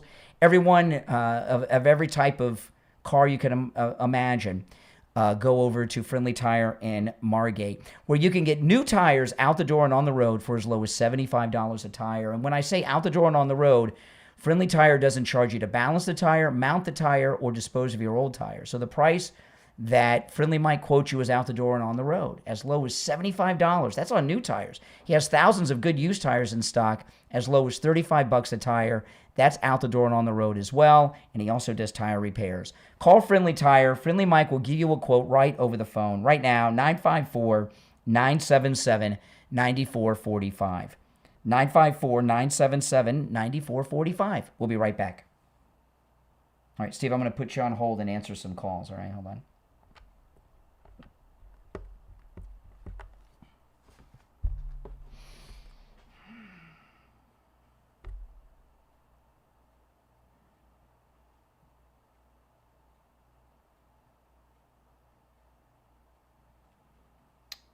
Okay, are you there? I'm here. Okay. Yeah, this would have been a bad one. Would have been a bad one. It's amazing that they broke it up. Yeah. That's my favorite newspaper. Let me see if I can get some new. I'm looking at some other news. I'm just trying to get some, there's no information on any details of the people. Americans, foreigners. But that's strange. But the way they're talking, they're capitalists and billionaires in AIPAC. Does that sound? That doesn't sound like Islamic, does it? It sounds like they'd be the Free Palestine people, and we got. It's kind of hard to tell with the scarcity of detail that they've shared with us. Yeah, I'm reading through some other articles while we're talking here. I'm looking during the break, but everything I see is just a copy and paste of the first story. There's nothing. It's interesting, though. Like, I'm reading the Daily Mail out of England, and they leave out some information, right? It says, one suspect told authorities they were targeting capital elites and billionaires. They left out the AIPAC, because they hate Jews in England, so they all... All right. My poor daughter is stranded over there. Does she speak Arabic yet? No. One word, help. Yeah.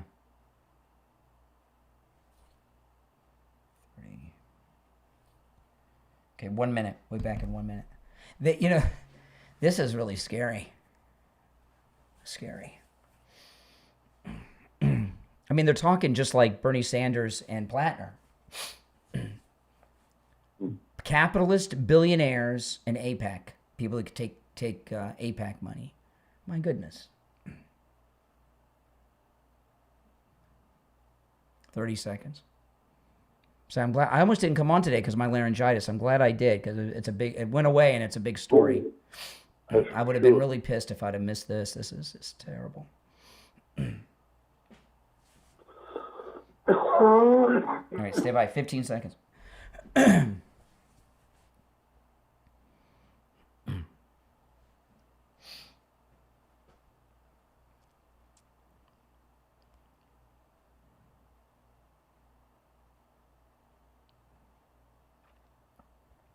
All right, we're back. It's the Steve Kane Show. I'm Brian. Steve Kane is here. If you're just tuning in, the largest terrorist attack since 9/11 was stopped by Kash Patel. It was going to be at the White House and the UFC event on Sunday night. All right, you want to go to the phone, Steve? Yes, absolutely. All right. If any of you in the audience have more information than we have shared so far, please feel free to share it. This is breaking and developing news, okay? It's developed since I first mentioned it at the top of the hour. All right, let's go. You're on the air. What's your name? Where are you calling from?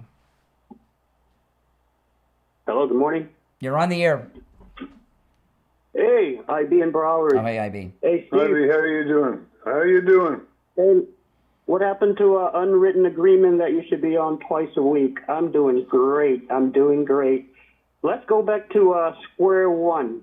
square one is when Trump first got in power, he banned certain Muslim countries. Those people came through the border of Biden. They've been here a long time. Go back to World Trade Center 1 bombing under the parking lot. My point is, this escalation that they're doing, we know they have training sites here in America. These people walk among us, just like Brian talked about the movie with Rowdy Roddy Piper. Now hold on a second. A couple things. First of all, let's not lose perspective. The real problem here is that some UFC fighter made a comment about Michelle Obama. Let's not forget that. Okay, that's what's really important. If you listen to these liberals, this was the largest. This would have been the largest terror attack since 9/11, maybe even larger. And I mean, this is really. This was the launch of the 250th anniversary celebration, and if you look at the rhetoric, they said they were targeting capitalists, billionaires, and politicians who took money from AIPAC, the Jewish lobby, the Israeli lobby. They can use any excuse they want. They did it at a time where it's more pronounced, the violence, because of the timing of it. Well, here's but here's the thing. They're talking just like Bernie Sanders and Platner at the Stop Oligarchy rally. That's exactly what they say, right? Well, Bernie Sanders' campaign worker is the guy that shot up the Republican baseball team and shot Steve Scalise. There's a major problem in this country with left-wing violence. I was also thinking about the guy in Vegas that shot down in the country music festival. The guy in Vegas from that 12th. Here's my point. We have to have another Tom Holman to go after these erratic Muslims, and we must support them just like we're doing. Why do you assume they're Muslim? Because they are the only one that has the history of doing it. They are the ones that remember when they attacked the White House and hurt all of the Secret Service. They are the ones that proven themselves to be out there with their flags. But they didn't say. Listen, we're gonna find. I hope we'll find out soon. I mean, we only have 21 minutes of the show left, so I'm not expecting to find out while we're on the air. But I'm assuming. I'm assuming we're going to find out later today. They didn't say if they were Muslim. They said there were at least two. There were about 24, 23 or 24 at least. They have 5 in custody, so that means we have 18 or 19 on the loose. Okay, we don't know if they're Muslim. We don't know anything yet. But if they were Muslim, what do you think, Steve? I mean, wouldn't they have say things like "Free Palestine" and all that garbage? They didn't say that. They said they were targeting capitalists, billionaires, and those politicians who took money from AIPAC. They only say that once they endure violence is when they say "Free Palestine" or Allah Akbar. They only do it after violence. There was no violence. No violence occurred. Thanks to Cass Patel, no violence occurred. Okay, IB, I appreciate the call. Yeah, see, so I don't know. I mean, obviously, when you think of terrorism, you think it's probably Muslims in this case. But because of what they said they were targeting, that to me sounds like leftist. Listen. Well, the other thing that scares me, though, is to bear in mind, I'm concerned with soccer as always as this World Cup proceeds, and I'm worried about the future of the World Cup games because there's people in the stands are sitting ducks. Yeah. If they have equally sophisticated firearms, God knows what havoc they could reach. And I don't know. I mean, when they shot the president in Butler, while 3 people in the stands behind him were shot, 1 was killed. They weren't targeting the whole group. They were just the president was the sole target. I don't know have we seen a political attack plan even close? This I've never seen any. This was very specifically targeting MAGA people. I mean, this I don't know. We're going to find out soon, so I don't want to say who it is or who it isn't because we don't have enough information.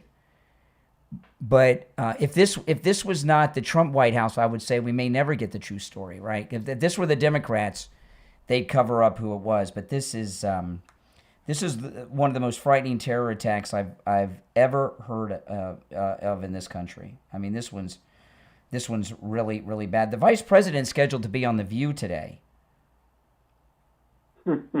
Yeah. That's at 11. So we'll see if this comes up.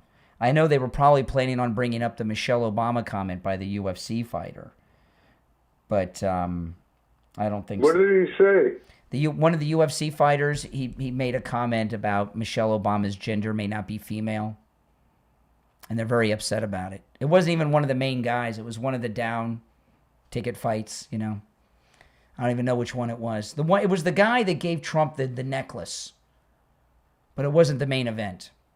And that's, you know, that's what they planned on focusing on with JD. But now that we've got this going on,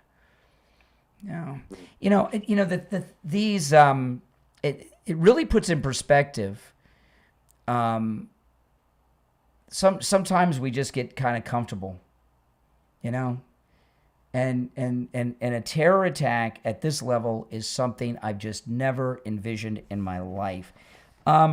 Before we break for the gold report, though, I want to talk about Jupiter Joe Thomas. I was talking the last hour about Joe Thomas. Before I met Joe Thomas, I thought that there was, like, if somebody was interested in annuities, I thought there was just an annuity, right? I didn't realize that there's all different kinds of annuities for different people that have different goals. I had no idea. I thought there was just like one thing that you went in and you got it. I didn't realize that there were all these things. And, you know, there's a different annuity for every single person with however amount of money you have, what your goals are. Sometimes what I learned from Joe Thomas, not everybody wants monthly income because they don't need it right now. They want to, you know, keep building and building. There's all kinds of different types of annuities. But there's one that he told me about a couple weeks ago that just blew my mind. Now, from time to time, you've heard us talk about annuities that have bonuses, a 10% bonus. There's an annuity right now where you get a 15% bonus on your money on day one. So if you put $100,000 in the annuity, you get $115,000 on day one you have. You turn your 100 into 115,000, which is amazing. How long would it take in the market to do that if all the stars aligned, right? But what Joe Thomas told me, that I couldn't believe, he says, well, you don't need I was using the 100,000 because the math was easy. He says, you can do it with as little as 25,000, which I didn't realize, and so think about this. So on your $25,000 annuity, a 15% bonus, that's $3,750, I think, right? It's $3,700 and change. I'll be safe. So your 25 becomes 28 and change. That's amazing. That's absolutely amazing. Call Joe Thomas. Schedule your no-charge consultation. His number, 561-743-0999. 561-743-0999. And by the way, you get that monthly check every month for the rest of your life. 561-743-0999. And online, JupiterJoe.com. All right, we'll take our break, come back with the gold report and your calls after this.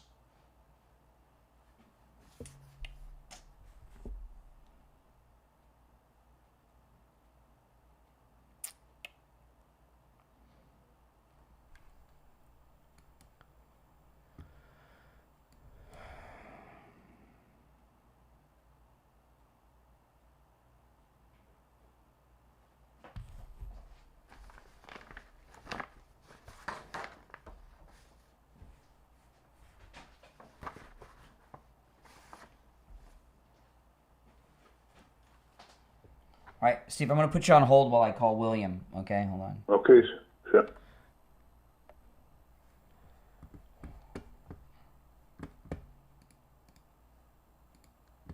Yeah, hey guys, I'll share this with you. This is Fox News reporting on the attack. This breaking news just into the Fox newsroom.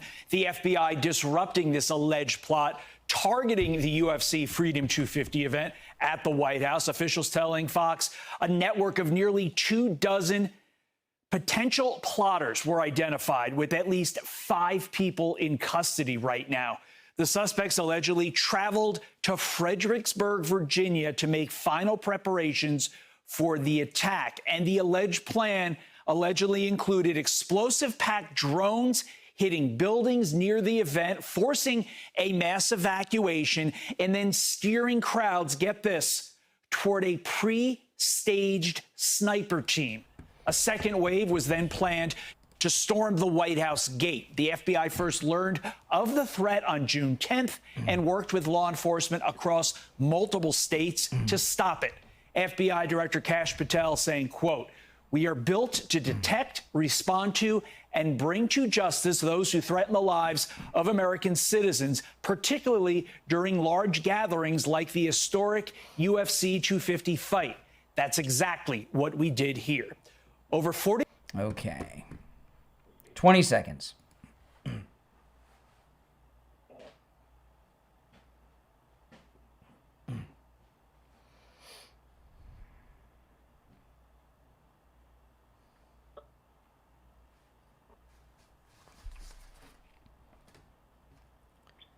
All right, and it's time to check in with William Youngerman from the offices of William Youngerman Incorporated in Boca with the Morning Gold and Precious Metals Report. William Youngerman, how the metals looking today? Metals are very strong. We've seen about a $350 gain from after hitting the lows last week. And this yesterday we saw gold trade in a range of $4,263 on the low all the way up to $4,370. And then closing out the day at $4,307.90. That was up $89.60. Silver gained $1.97 at $69.87. Platinum was up $51, closing out the day at $1,767. And palladium was up $52 at $1,320. This morning, we've seen gold trade in the range of $4,305 all the way up to $4,350. Wow. Right now, we're right at the highs, $49.40. That's up $40.90. Silver up 90 cents at $70.77 the ounce. Platinum up $43 at $1,810. And palladium up $25 at $1,345. And oil down to $77 a barrel. Yeah, and it's going to continue to drop. And tomorrow's the big Fed announcement. So this is a big week for the metals. Listen, William Younger. Big week. Yeah, it is a big week. And, William, can you tell people quickly that can't make it into your shop in Boca, even if they're local or anywhere in the world, how they can do their transactions over the phone? Yes, you can call us and lock in the price of the metals that you're looking to buy and wire the funds the same day, and the precious metals are shipped out the very next day or sometimes the very same day to you, fully insured. Fully insured, guys. You hear that? Listen, give William Youngman a call. He opens up at 10 a.m. His number's toll-free, 1-800-327-5010, 1-800-327-5010, or stop in. His address is 150 East Palmetto Park Road in Boca on the first floor of the Bank of America building, immediately east of US 1 Federal Highway on the south side of Palmetto Park Road. And find both his phone number and address on his website, williamyoungerman.com. All right, William, we'll talk tomorrow. Okay, have a great day. Thanks. All right, take care. All right, we are back. Are you back with me, Steve? Yes, I am. Okay, for those that are just tuning in, there was a major terrorist attack planned for the UFC event that Kash Patel stopped. A frightening attack. The thing about, this is what I've learned during this era of Trump with the liberals, Steve. When these things happen, the left think we deserve it, right? I mean, they don't even have any sympathy when these attacks happen. They think it's deserving. I give an example. This comment about, they're making a big deal about this comment over Michelle Obama. These MMA fighters, they all have brain damage. I mean, how many concussions have they had, right? And you get one guy who makes a comment, and they grab onto that like it's a statement on our whole movement. Meanwhile, they've been calling Melania a prostitute for 10 years. That's okay. And they tell us, well, she is, so it's okay. Well, hey, okay. Whatever you tell yourself. But when there's violent incidents like this, the left also feel they're justified. Well, of course. What else are they supposed to do? All this hate coming from you guys in the MAGA movement, and it's the only good thing about the left is that there's not as many of them as there used to be because so many people have woken up and left the movement. But I hate to say it, Steve, but I would not go to the 4th of July event in Washington, D.C. Even before this, I would think it'd be dangerous. But after this, I wouldn't go there with my daughter. I wouldn't feel safe. You know, I mean, they're just out of control. You know, what I realized with the surrender of Iran, with this Iranian deal on Sunday, and the deal has been signed. The president and the vice president and the Iranian leaders have signed the deal. They've done it electronically. They just haven't. But none of the public seems to know what the details of the deal are. Well, they're not going to share them until the ceremonial. The signing in person is ceremonial. About? Well, and they're going to wait until after the in-person signing happens, so that because if they release the details of it, the liberals and the press are just going to tear it down and try to stop the signing. So right now they don't know what's in it, so they can't really tear it down because they don't know what's in it. The press, I think it's a pretty smart move. Let them know after. I trust Trump. I'm sure it's fine. I'm sure it's fine. And President Trump said we're not giving them money. He said that's all fake news. He said all that story about the 300 we don't know million. we don't know what's real and what's not real. Because the administration, unfortunately, is involved in sometimes disseminating, stuff that's not true. Well, I don't know of a time when President Trump has made a bad deal about anything. He's a famous deal maker. So I would assume that this deal is fine. He's got a good history, but I don't know. It's nerve-wracking. Nah, just got to be patient. I'm sure it's fine. It looks like he got everything he wanted. See, I was talking in early in the show today, in the first hour, I was talking with Richie about this. Hold on, Steve, while I answer our incoming calls here. In the beginning, are you back with me, Steve? Yeah. Okay, right now in Iran, some holdouts from the Iranian Revolutionary Guard are running around trying to take out the Iranians who made the deal, who signed off on it. So the Iranians are releasing a lot of things about the deal to try to save their lives right now inside Iran. It's already been signed. Okay, so one of the things people, I'll believe it when it's signed. It's already been signed by the president, the vice president, and whoever are the top two guys in Iran. It's been signed electronically. They're going to do an in-person thing. After the in-person meeting, they're going to release to the public what's in the deal. I trust Trump, so I have no worries about what's in the deal. All right, let me take a call or two. We're running short on time, but let's go. You're on the air. What's your name? Where are you calling from? Hey, good morning, Brian. It's Jim from New York. How you doing? Hey, Jim. James. Hey, good morning. So, I'm a big Knicks fan, and the parade is Thursday. Me too. And because of all the morons, I'm telling you, Steve, finally, for the first time in my lifetime, and I'm 51 years old, but the parade's Thursday, and thanks to all the animals and jerks and people can't control their behavior, I wasn't going to go in the first place, which is sad.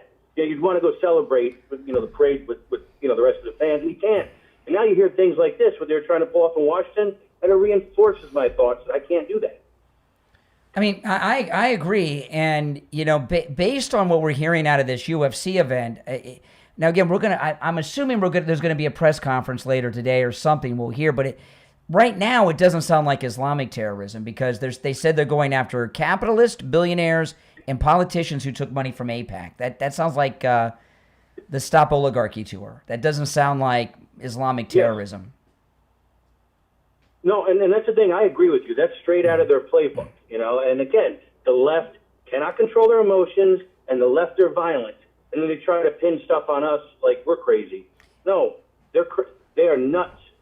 And you know what? They're the terrorists. I was the terrorists. I was watching the Knicks fans light the school bus on fire and everything live online the other night. And one school bus they didn't light on fire. I saw the bus driver. He was gay and black. That's what saved him, being gay and black. And he stood in front of the bus and said, "If you burn this, it's coming out of my paycheck." And when they saw he was gay and black, they left the bus alone. But what goes through the mind of these New Yorkers that they light buses on fire? One poor guy's a cab driver. He owns the cab. They totally destroyed his cab. His business is done now. Yeah. What goes through their mind? It's an entitlement mentality. First of all, and secondly, they know there's no consequences in Mondani's, New York. Yeah. You know, and you know, not for nothing, but they were throwing rocks and eggs at police horses. You know, where's PETA? Where's PETA to denounce that they were going after horses? They were launching the fireworks at the horses, and yeah, I mean, you could not only could you hurt the animal, you could kill if the horse falls on concrete, the good chance the rider's dead. On blacktop. But see that the left doesn't care about cops. Yeah. The left don't care about cops. They care about the horse. So I'm just trying to use their stupid logic. But I agree with you. The horse. Did you see? Trample people. I never have seen the horses with protective gear on before, and they had protective gear on the horses' heads and eyes. I've never seen that before. It was the first time I saw it. Maybe it's normal, but I've never noticed it before. All right, I got to run. No, that's Mondani's, New York. Mondani's, New York. Have a great day. All right. Take care. If you're on hold, hang in there. You know, a friend of Steve's and mine, a good friend of ours, had bypass surgery a couple weeks ago. Heart bypass surgery, and I got to tell you, the person, I don't want to say who it is, Steve, so don't say on the air who it is, please. What they told me, they were in shock. They got the heart scan and found out they had blockage in all their arteries. They go to the gym every day, and they work out. They had no idea, and that really got me thinking. And I don't know if this is true in your case, Steve. But everyone I have known in my circle that's either had a heart attack, whether they've survived or died, or found out that they had blockage and heart problems that had to be, none of them knew. None of them had any symptoms. It was shocking. I've never known someone to have a heart attack in my circle of friends and family, and people say, well, we knew that was coming. It was always like, we're shocked.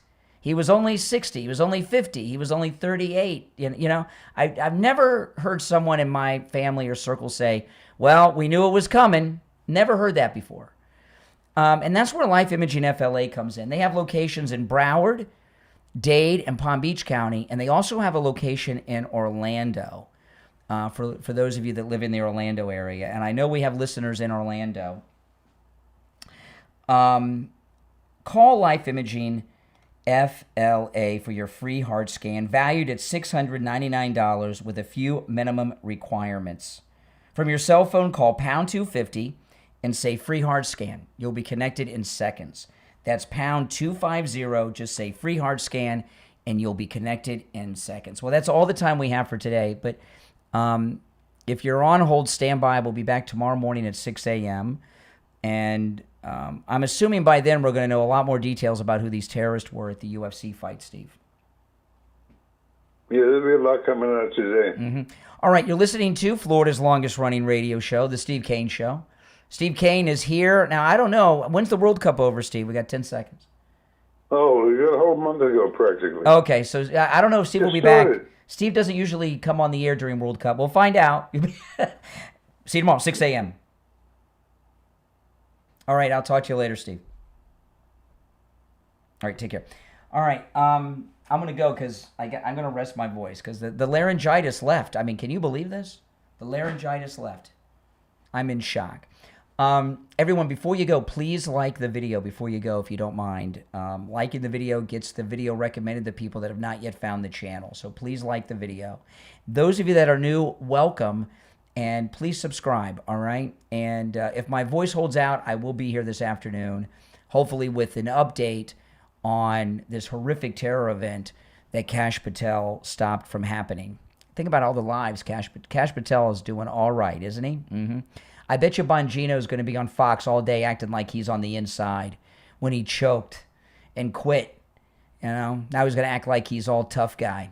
Yeah, it does. It does sound better, doesn't it? It's amazing. All right, guys, take care. I'll see you later in the day.